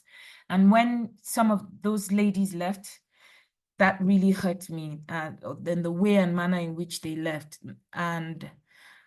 But the greatest thing that, being able to forgive them and move on, we're in a better place, the company is moving forward, we're still doing well. So I hope that this story has encouraged people to say what inspires others to do things. To end on this note, I have a mission statement. And I remember if you connect with me on Facebook, you will see on my background on Facebook is there's a saying that says, I want to inspire somebody. I want somebody to say, because of you, I did not give up. That's what I want for people to believe about me. And so I have a personal mission statement, and I want to leave you with this. So if you do not have a personal mission statement, I encourage you to have one. That shapes the way I function anywhere. I just adapt it to that specific situation. And my mission statement is, I, Catherine Pam Semlek, exist to love, exemplify, and inspire positive change in people who interact with me at whatever level, in order to help them move towards their God-given destinies. That is the whole reason of my existence. That is everything that we do as a business revolves around that. Everything that I do in life, whether serving in church or in professional associations or in community groups, is inspired by that. So I leave you with a question. What inspires you? What is your why? Thank you very much for this opportunity. God bless us all. Distinguished leaders, are you sure you are clapping? Are we getting inspired and learning and mining some wisdom just out of our, wow, what a story. Oh my goodness. So I think I'm going to be thinking about all of these amazing stories all night long. All right, leaders, let's get going. Let's get going so we can come back and then take some questions. I know there are questions for you. Amazing, amazing, and amazing. What do you say in the chat room to this wonderful lady? All right. We're getting towards the end, so let's move quick. All right, we have another phenomenal PALI alumni. PALI alumni. We're going to be going back and listening to Mr. Mbambo just right at the end. But let's listen to this other PALI alumni. He is the chief. He calls himself, let me say, he calls himself the chief servant, or he is the chief servant. That's quite a new phenomenon, right? Of V5 Solutions. And he's from Ghana. Interesting, he is a veteran military leader. He is a fellow of the Chartered Institute of Leaders. He hosts a TV program in Ghana called Leadership 360. And of course, he has I was going to say an IT background, but he's a corporate leader, strategy and leadership consultant, mentor, and author. He's so many things to so many people. And to us, he's our wonderful PALI alumni. Let's welcome Dr. Victor Abbey to share his story with us. Thank you very much, Dr. Kofi Osei. And it's a great pleasure to have all of you on this platform, a great platform for all of us to share ideas, to get to better our crafts in everything that we do. By way of background, I must say, I have an interesting background as well, but by way of summary, I will say the fourth within a family of 9. And my two parents, or my dad and my mom, are no more. Life started so well, but with challenges, it is with everybody. I would say I attended the University of Ghana, where I got my first degree. Right after the first degree, I went into the military. That is after my national service to the nation, which is compulsory in Ghana. So right after that, I got enlisted into the Ghana Armed Forces, where we're trained for 23 months and commissioned as officers into the Ghana Army, specifically the Parachute Battalion, where I served for 12 years before voluntarily retiring and going back to school to pursue my doctorate. I must say, by way of education, being to obtain my doctorate from the SBS Swiss Business School in Switzerland, and ever since I have been, trying to impact on the space within our African continent. Talking straight about what has been the greatest achievement, I must say, as a military officer, transitioning from military service to civil service has been one of the greatest achievements for me. That is to say, I was functioning within a different culture altogether, and having to transition into a civil environment requires a lot of, determination, a lot of courage and all that. So you can imagine the apprehension. But then with, determination and planning, good planning, I dive into the ocean, all because I wanted to experience a different life altogether and to make impact. Because personally, I have subscribed to the vision or the mantra that aspire to inspire before you aspire. Every one of us in this life, we must always endeavor to inspire the next generation, the next person closer to us before we aspire. That is what makes a difference in life. So the greatest, achievement for me has to do with the transition, the smooth transition. And what got me in there is that you need to make an effective leadership impact. You need to lead yourself first. And that is for all of us to learn. If you cannot lead yourself very well, it will be very difficult to lead any other person. When I transitioned into the civil world, I realized that it takes a lot of determination, understanding, and connection to your leadership skills to be able to maneuver around all challenges that you will encounter. So that is one of the things that I'm proud of, and the lessons in there for me has to do with the fact that leadership styles vary from one place to the other, from culture to culture, from environment to environment. But some leadership styles or approaches are universal. When managed very well, when tailored to the environment very well, they are applicable.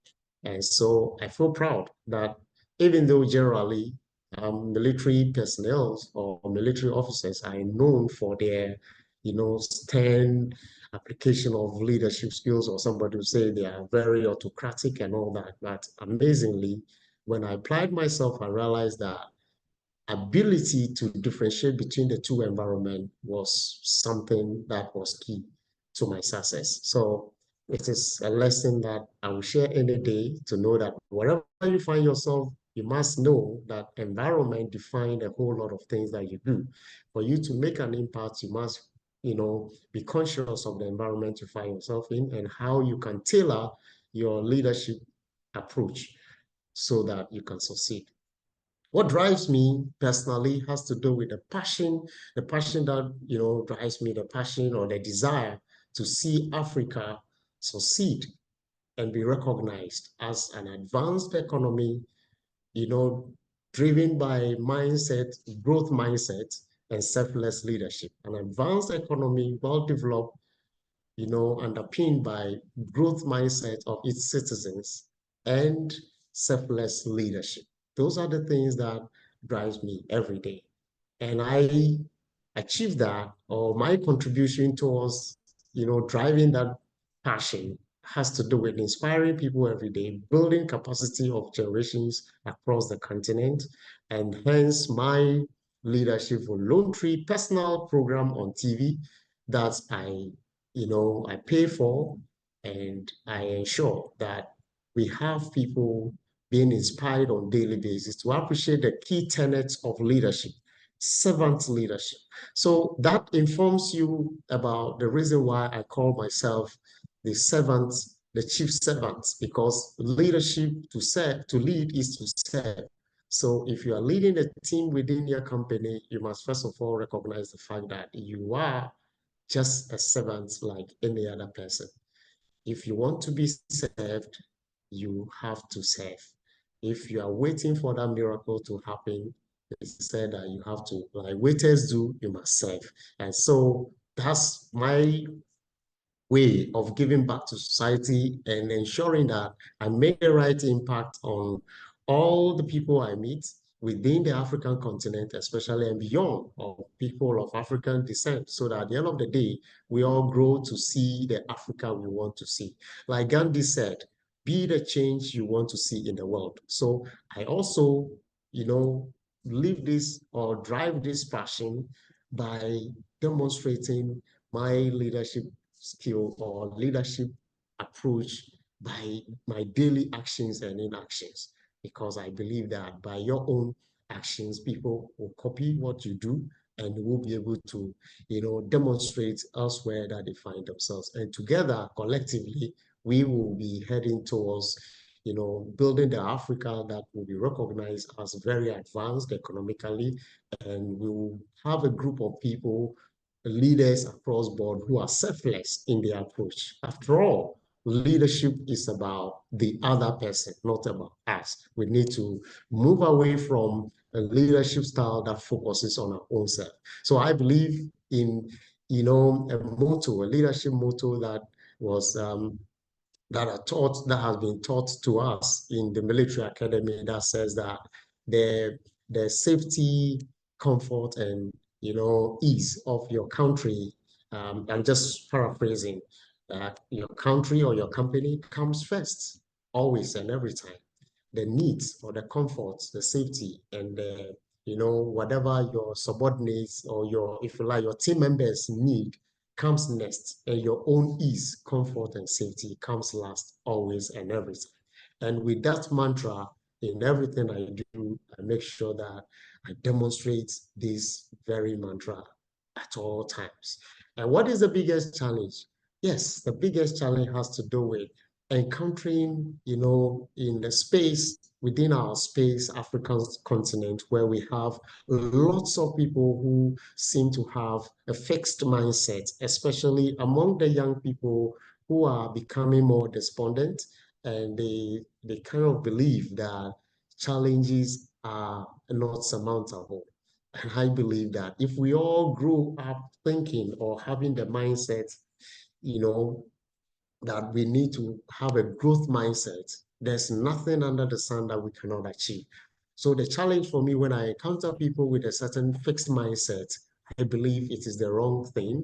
I'm using the word advisedly, the wrong approach to, perceiving the issues we encounter on a daily basis. We need to have a growth mindset, like Professor Dweck prescribed for all of us, to say that, hey, these challenges are just one of those things. With, deep thinking, reflection, we should be able to overcome all challenges. So that's for me. And how do I, make sure that I overcome these challenges? But again, demonstrating by example that there's nothing impossible under the sun. Everything is possible. So until I find solutions to challenges, I don't give up. So I give up not because I believe that there's no solution or there's no problem without solution. That is what I believe. And I will leave you with this. While, thanking PALI for this opportunity to share briefly these, views, I would say in between yesterday's regret and tomorrow's dream is today's opportunity.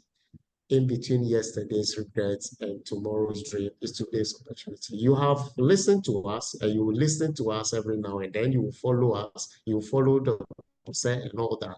But opportunity presents itself every day for you to make a difference. The things that you regretted yesterday, opportunity is there every day for you to make a difference. Thank you very much, and let's all aspire to inspire before we aspire. Thank you very much. Distinguished leaders, let me try it. Let's all aspire to inspire before we expire. I hope I got that right. Well, we have been inspired indeed. Yes, sir. We have been super inspired. We thank you, Dr. Victor Abe. incredible wisdom we are mining here. Well, we don't have too much time, so let's keep going very quickly. We're getting towards the end, so let's get all the way to the nation of Brazil. Another incredible PALI alumni. She is a professor. She is a Brazilian, of course, and an American.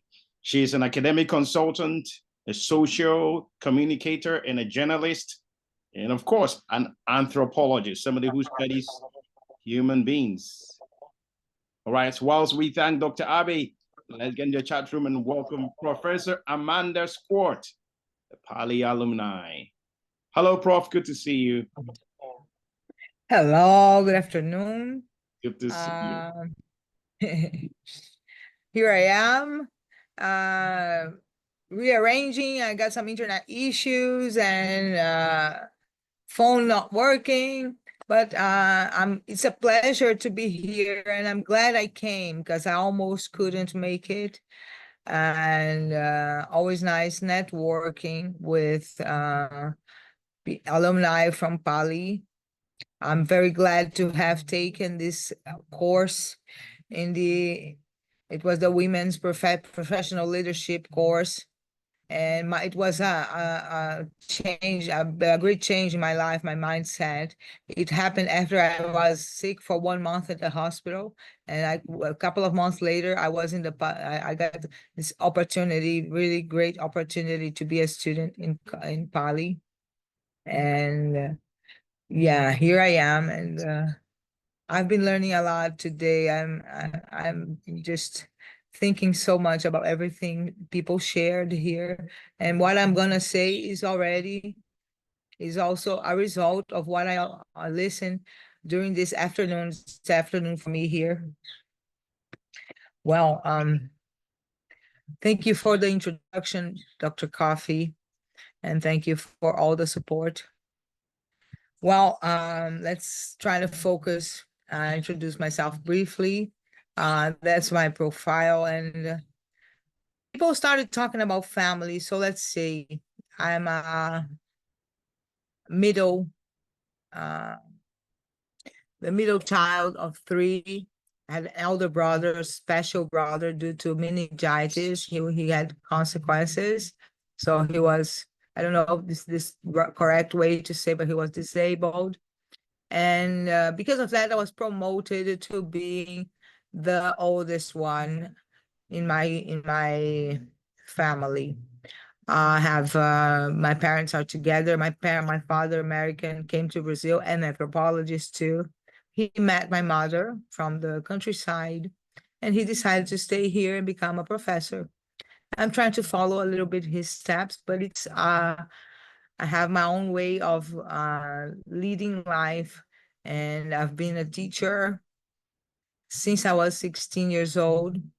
Always heard things were always difficult.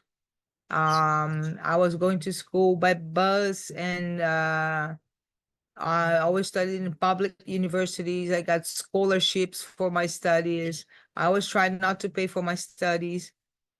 Not that I tried, but it was a need, So I had good results, and I'm very proud of having had the chance to have a couple of maybe 5 to 10 years of financed studies in which I could be able to enrich the knowledge I have, and to do networking, and to be teaching, and dealing with people. It's been 25 years teaching. I started teaching the neighbor, to get my first money. And that's how leadership came to me, always trying to sell my services, not only sell, but see the result and the change in people since the very beginning. So about the achievements I'm most proud of, I finally, at the age of 42, got my PhD degree. I still don't have my diploma. I'm trying to get it.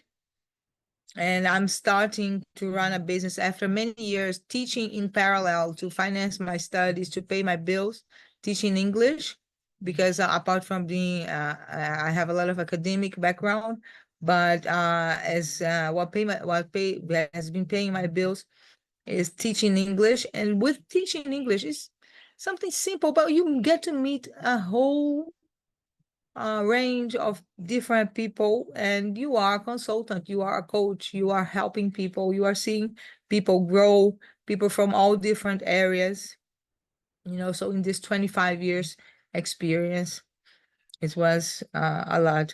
I have experience in women's empowerment.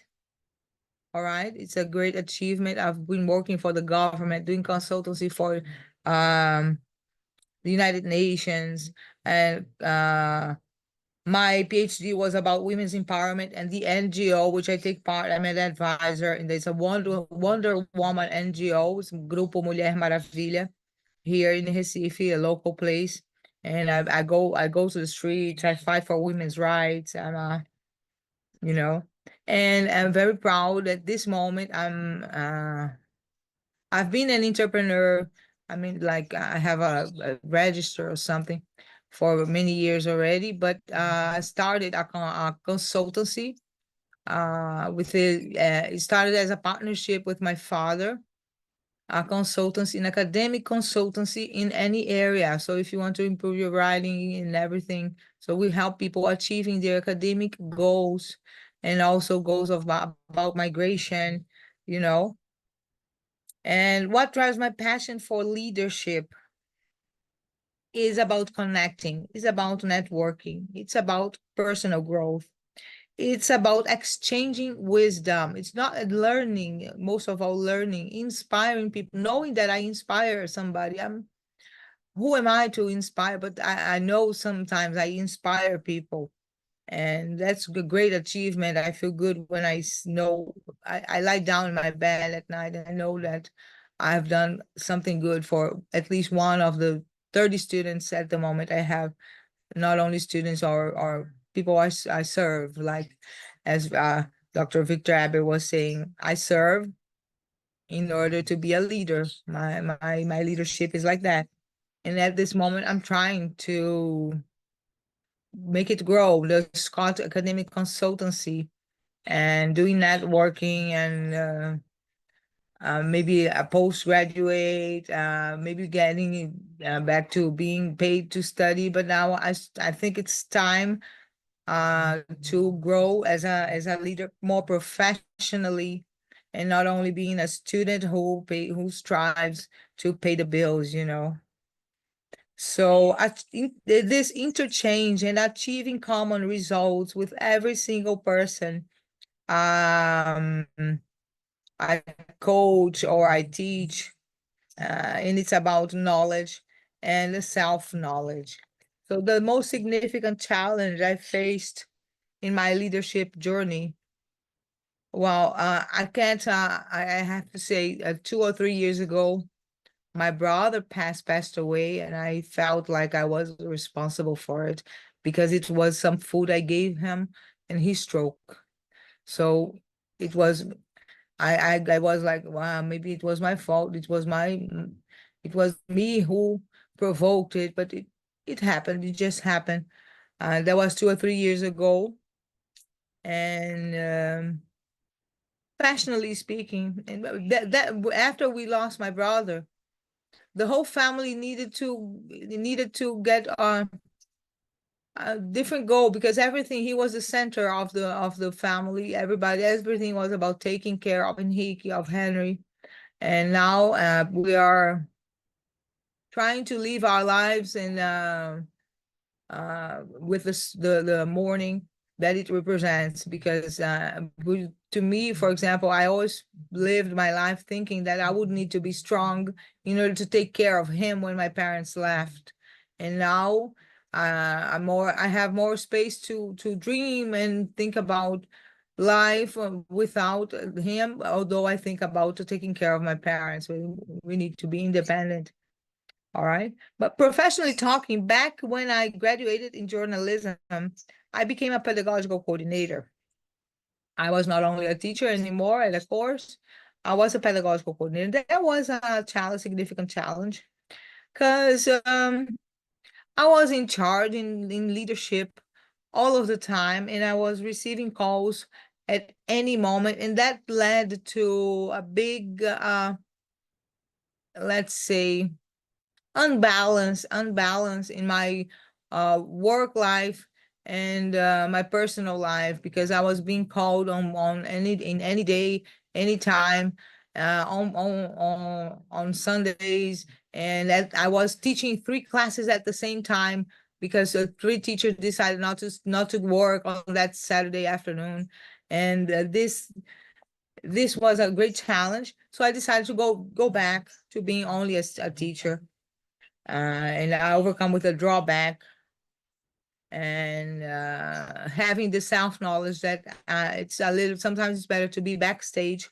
and to do it little, as someone said, someone like our Kenyan friend, she was saying, do little well done, or something similar to that. And with the pandemic, it is a great challenge also to learn new technologies, and I'm proud of myself because it took me long, very long, to enter WhatsApp, to enter touch screen. You know, everybody had a touch screen cell phone, and I still was with a keyboard.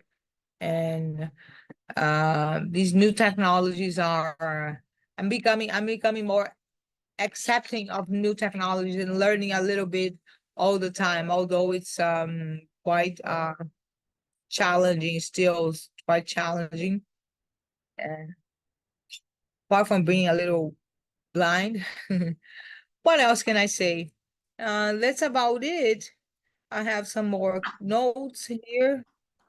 Teacher, entrepreneur, coaching. Well, coaching for more than 20 years. Well, I've been teaching, I've been coaching, I've been a consultant, and apart from all the studies. And that's about it. And if I can say something, I took a note here. It's like dream action plan, dream plan action. All right. And for every problem, there's a solution, and we should try to live in the present, thinking about a better future. That's it. Yay! All right, distinguished leaders, let's celebrate. Professor Amanda, what do you say to Professor Amanda? Dream, plan, take action. All right, leaders, please bear with us. We're gonna go over our time by about 15 minutes or so. Let's get through Professor from Mozambique very quickly, and then Mr. Mbambo will speak. We take some questions. So you've done so well. We're mining some wisdom. Thank you so much for the amazing wisdom that you have just shared, Professor Amanda, and for your service to your family, your community, and making a difference. All right, let's welcome Professor Isaias Jueni. He is the founder of the Center for Leadership Development in Mozambique. He also serves as a PALI Global Ambassador for Mozambique. He's been in leadership for many, many years. Professor Jueni, please. Welcome. Thank you for the privilege of being part of this platform and forum today. My name is Isaias Jueni, based in Mozambique. And I'm born in a family that really, we are 7 of us, and I'm the last in the family. And I won't take much time introducing about the family, but the best thing I can say about family is that I'm married to this wonderful woman by name Kezia, and we have 2 wonderful children, Sam Alexander and Anna Beatrice, both finishing university now in the USA. So that's kind of my nuclear family. And we have other families around in South Africa and here Mozambique and Brazil. Well, I'm involved in education for most part of my life.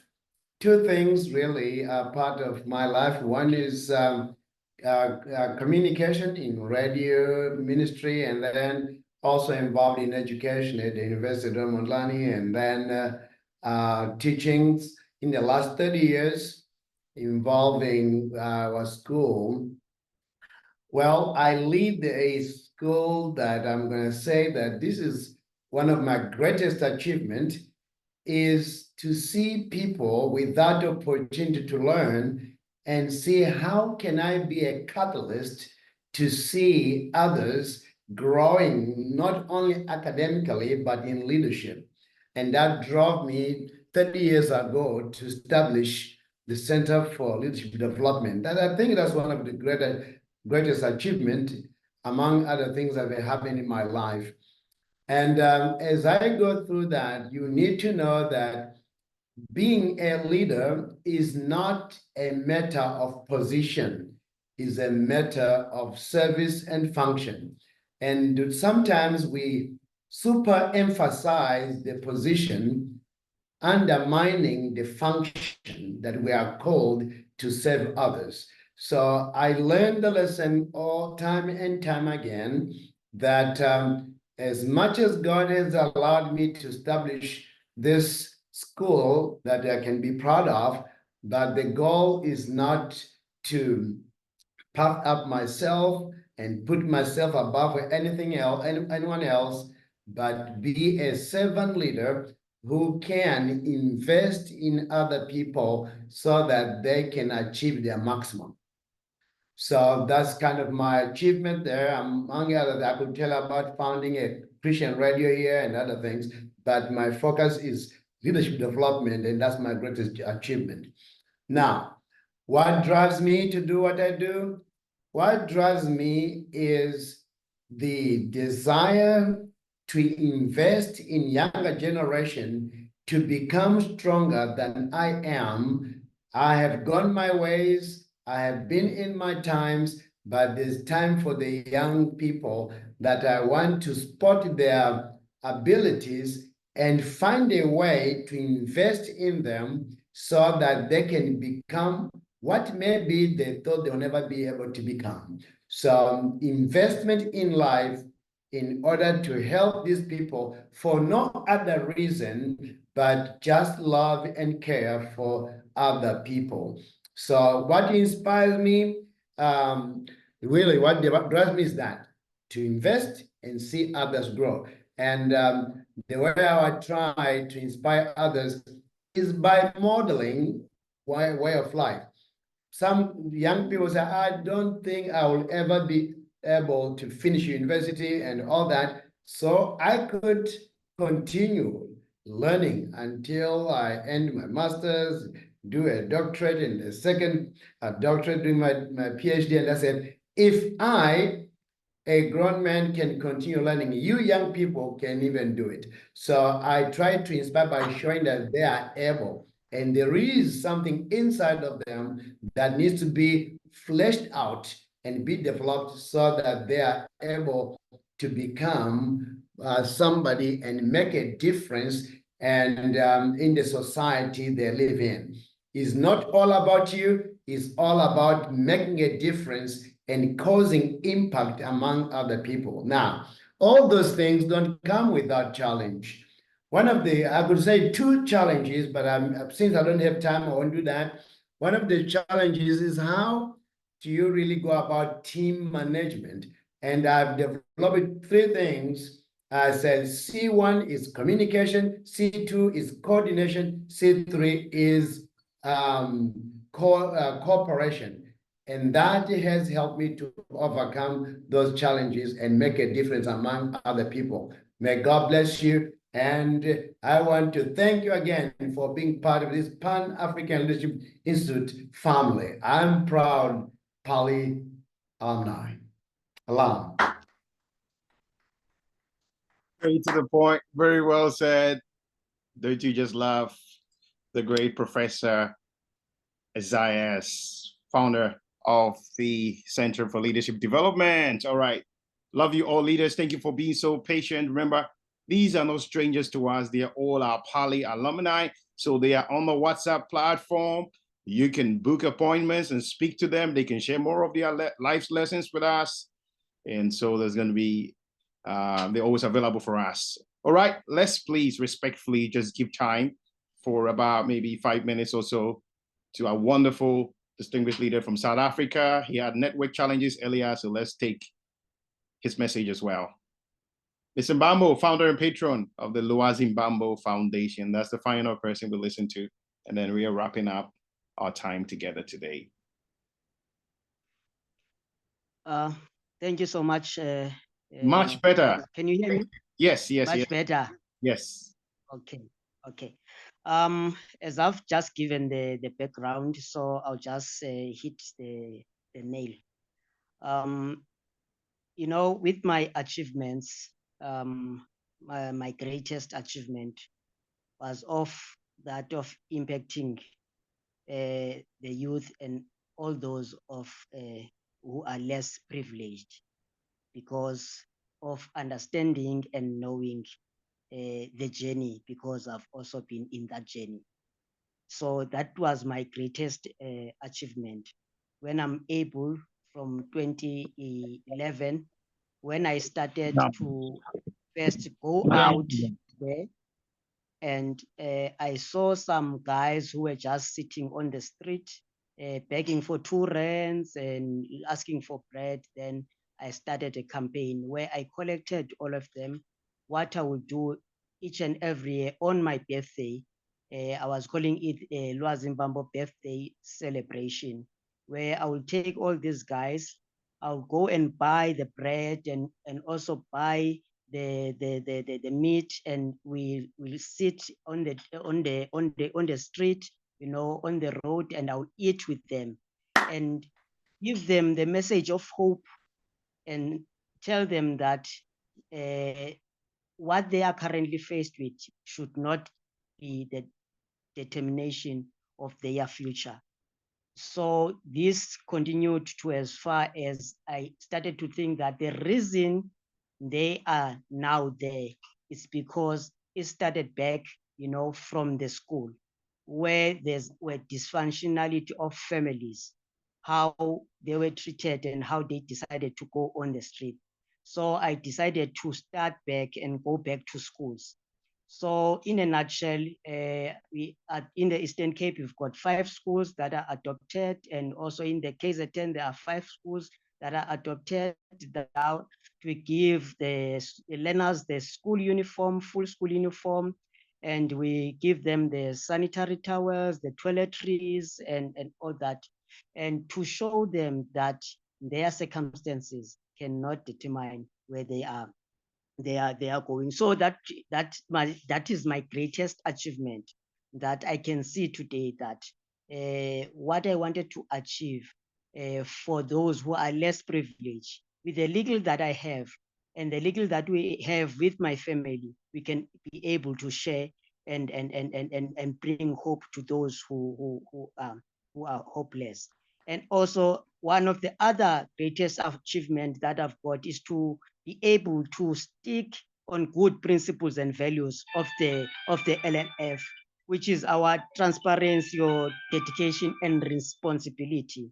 Because you understand that as the non-profit, we tend to change how we behave, because we want to access funding and all that. But the good principles and values I was able to uphold it, because I had a vision, because I've got people that are out there, and also to be able to have the board that I account to, so that I can be able, whatever I do, I know where I'm accounting for all these things. And all this in terms of the learning, in terms of the lessons, or in terms of leadership. I can only say to this group that major things are made up of minor things.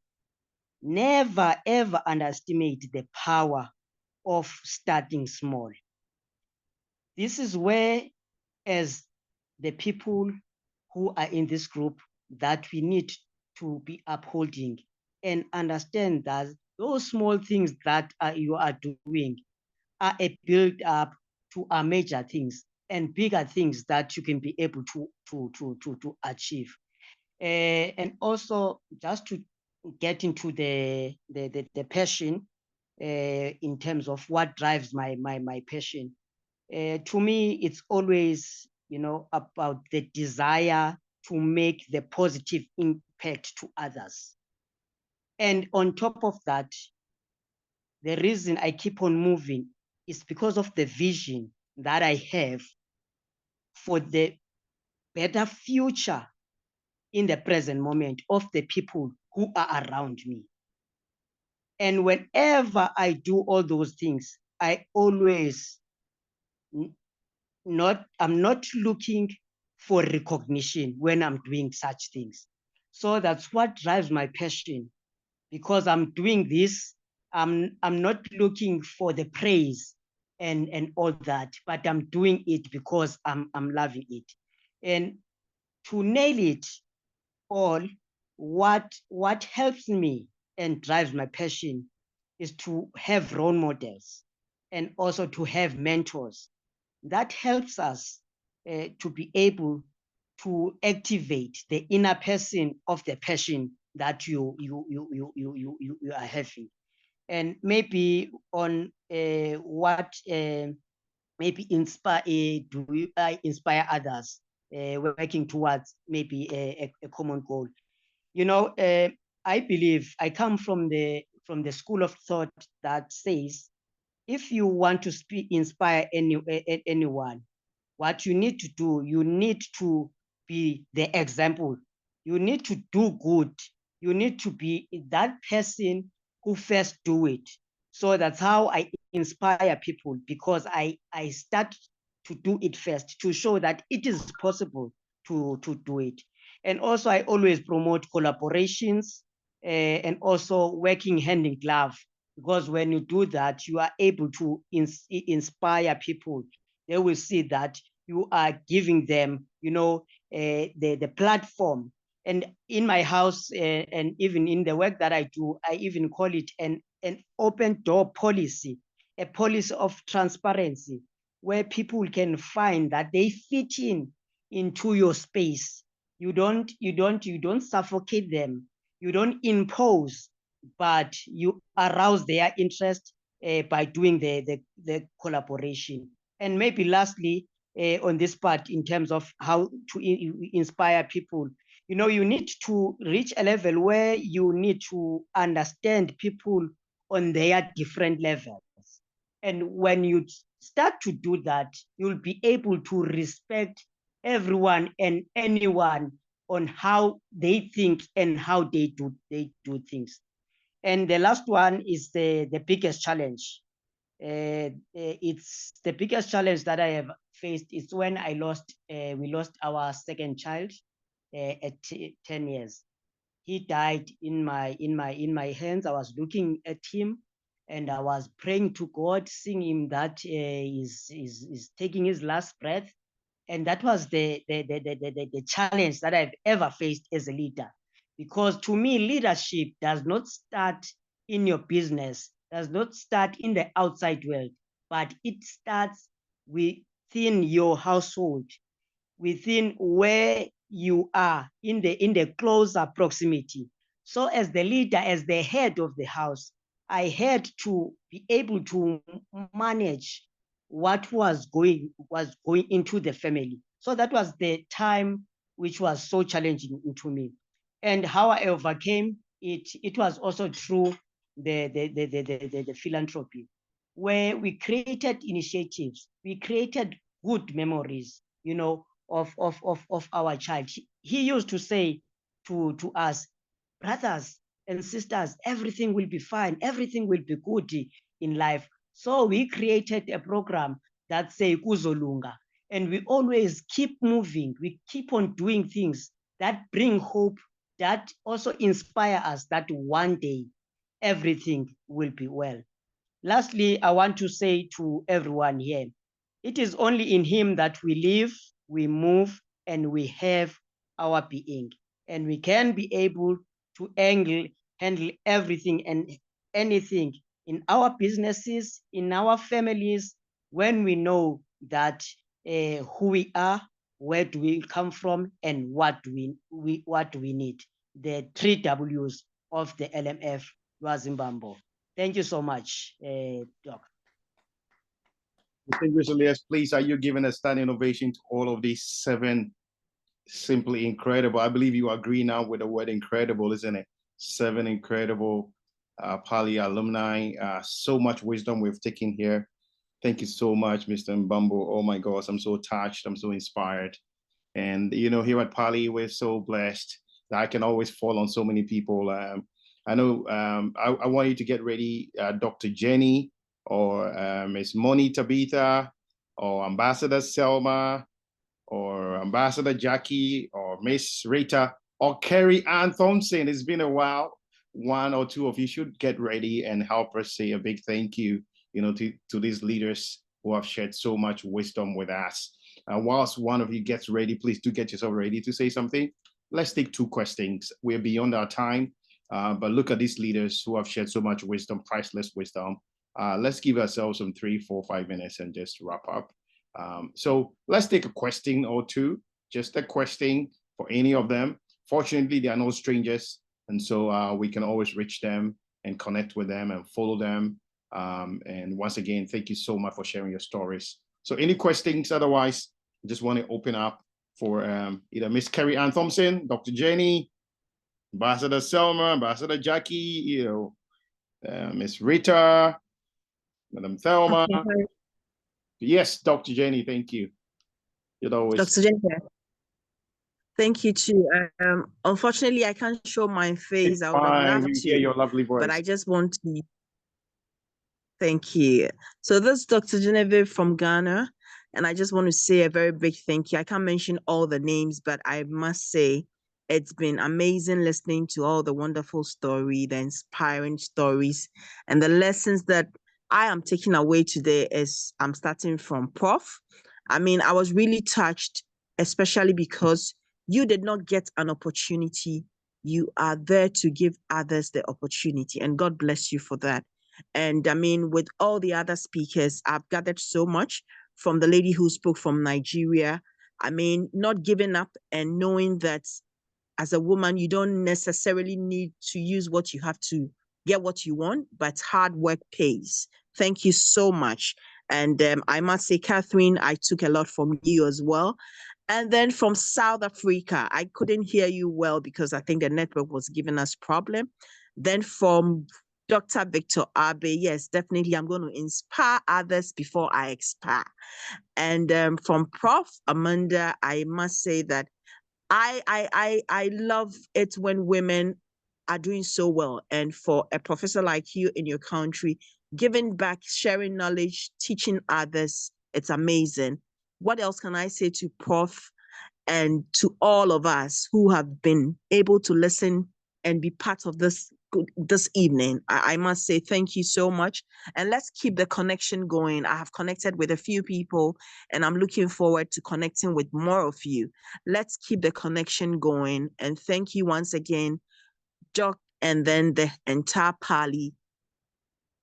We are grateful for the opportunities that you give us, Dr. Kusi and PALI, and I know that definitely together we are going to change the narrative, and Africa is going to and will always be the greatest continent on this world. Thank you so much. It's been amazing.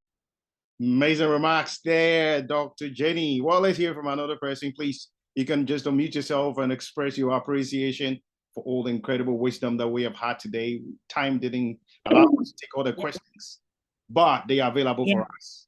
Ambassador Jackie. Wow, what a moment. So thank you so much, Dr. Kofi and the PALI team. This has been an amazing opportunity for us to learn. But for me, I came to realize that we all have the story to share. It doesn't matter how tough it might be, how hard it might be, how hard it might be to bear or share. But as long as we feel comfortable to share, it's a medicine for some of us, for so many people to heal, to learn, to change, and also to take action. So for me, I'm very inspired with each and every one of the leaders who shared their stories today. I could feel myself into other people's shoes. I could see myself that this I'm going to work on it, and this is what I'm going to change, and this is what I'm going to adapt from this second. So this moment was very powerful and very meaningful. I so much for being here. I'm very excited. Thank you. Thank you so much, Ambassador Jackie, and we can't wait to hear your story as well. She is the founder of the Strong Women Foundation, or Women Strong Foundation, something like that, with such an incredible story. herself. Can we get any other remarks? Please unmute yourself. Hi, good afternoon, good evening, Hey. morning, good to everyone. Thank you so much, alumni, for your transparency and your vulnerability. We truly appreciated you sharing your journey from walking 24 hours to school, 24 miles, that's long, from showing your value, from answering your why, from recognizing what is your inspiration, from understanding that the purpose of starting small is significant, for understanding that we need to dream, plan, and then put into action.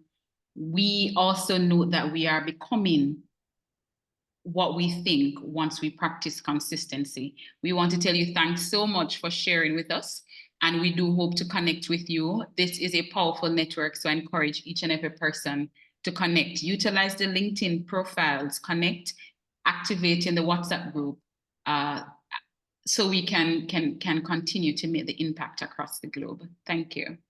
Beautiful words. Thank you so much, Ms. Carrie Ann Thompson, all the way from Kingston, Jamaica. Anyone giving us the final words as we unmute ourselves and we shout who we are? Can I say something? Yes, please. Miss Judith, please. Judith, yes. How are you, Prof? We're good. We're good. I am coming from your country. I am a Zambian. I'm speaking with you from Zambia. I'm WWLC president for Zambia. I'm so proud of you. I am just proud to see how Zambians can excel. And you have really motivated me. And I was watching, listening. I joined a bit late, sorry for that. But I'm so proud that Zambia has produced people like you. And I know that you've got a lot more impact to make back home. And so I'd like to connect with you because there's a lot that we should do to motivate our young people to get to those heights where you have arrived. So keep it up and keep going. And remember, you are blessed so you can bless others. And I think that you are just not an ordinary person. Bless you and congratulations. Thank you so much. I'm very proud of you as a Zambian. Thank you. And thank you so much, Mrs. Murila. Oh, the Honorable Maggie. Hi, everyone. Honorable Maggie. Hi. How are you? The famous Honorable Margaret Fozia. Yes, how are you? Good evening, everyone. Good evening, Honorable. Yeah, I'm sorry that I joined just now when the a summary meeting is being done. I just hope to have the recording so that I can listen to what people have said, but I'm very happy to join the networking. And I saw these great people with the experiences. I was reading about them somewhere online, so I'm happy that I'm able to listen to a few of them as the meeting is ending. So I'm very happy to be here and to connect with the others to learn more from them. Thank you, Dr. Kofi. Thank you so much, Honorable Fozia. And distinguished leaders, I got a surprise for you. You know, the Honorable Margaret Fozia, she is a Commissioner General in South Sudan, a senior politician, and I think she's vying for a parliamentary or something seat as well. But the Honorable Margaret Fozia is the mother of Moni Tabitha, who did the initial welcoming. What do you think? What do you think? Here at PALI, we don't only have executive students, I think we have parents and children, senior children, and wives and husbands and whole family coming through PALI. We love you all. Hey, Vice Marshal, where are you, sir, as we get ready to shout our ethical standards? Where is our Air Vice Marshal? God bless you, sir, and thank you for famous an ABM. amazing time. It's been an amazing time. We've been inspired, haven't we? Yes, sir. Awesome, awesome. AVM, please lead us as we shout our ethical standards. Please all unmute yourself. You know what we do and what we do so well. Just unmute yourself. We just make all the noise as we end our time together. Thank you so much. Thank you so much. Ready to go. AVM, you lead us, please. I'm part of a global community of leaders the highest ethical standards, I'm part of a global driven by group love, I'm that's driven by the love, highest integrity, standards. respect, Out of the global excellence, congregation, service, I'm driven Yes, by I excellence understand and about and this service. by network. effective Understand leadership I thrives understand on that one's network. one's network. as a My I'm one's on network one's network. is my network, network. and a Effective network is my networking, network, and I Relationship relationship strength building, building, learning networking, from other leaders. relationship building. I am And one the of the one most of the respected most respected Total leaders leaders in in the the world. in the world. world. Oh, The Wow. one of the The most most respected leaders in the world. In the world. In the whole world. in the whole world. In the Wow. whole world. You Hold are on. one of the most The whole respected leaders. Thank If you, you don't say Loazi. it, Thank you, nobody's going to everyone say it that for spoke. you. Good to see you, Sir John. If you don't say it, nobody's going to Dr. say it. Kofi. Thank you, Thank everyone. Bye. Thank you so much. you. Bye-bye. Thank you, Dr. Kofi. Bye everyone. Oh, Bye Reverend bye, David. Munakodze. Thank you all. Bye-bye, youth guys. Thank you. From Ghana. Cheerio.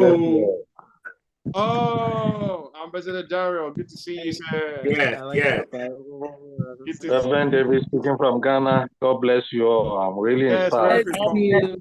Thank you again, Dr. Kofi, for the honor. Oh, you're welcome. Thank you so much, Dr. Kofi. You're Good night. welcome. You're welcome. We're so Thank you, inspired. Dr. Kofi. You're welcome. I'm glad you Thank from. you. Hey, Miss Thelma, how are you? God bless I'm very well. Thank you for the you. Inspiring all opportunity of us. Miss Thelma, and the I feel opportunity to abandoned. learn. Your hard working. Work. Oh, His Royal Highness. Oh my gosh. We're looking forward to learning How are from you, you. sir? Good to see you. Thank you very much, Baba. Good to see you. Good to see you. Good to see you. Thank you, Dr. Kofi. Hey, good to see you, Miss Thelma. Stop hiding, please. Stop hiding. Thank you, Dr. Kofi. Good Thank night, you. everyone. Oh, good Thank night. you all. Oh, Mrs. Semlek. You need like 6 hours to share your story. Let's do it again. I took quite some time, didn't I? My apologies. No. Have a lovely evening. No, we're still thinking about it. Thank you, all of you, About how you jumped out for of your the good work done. Oh, you're welcome. You're welcome. You're welcome. We'll talk about it afterwards, Dr. you. Kofi. Thank Good you. night, everyone. Thank you. Good night. Lugo, I have a meeting with you. So, yeah. Good night, Dr. Kofi. This Reverend David Good St. night. Paul. Good speaking night. from Yes, Ghana. Reverend Fripo. Good Good night, night. everyone. Good night, everyone. Except that, Reverend, you didn't share your birthday cake with us. We only celebrated without a birthday cake. That wasn't fair.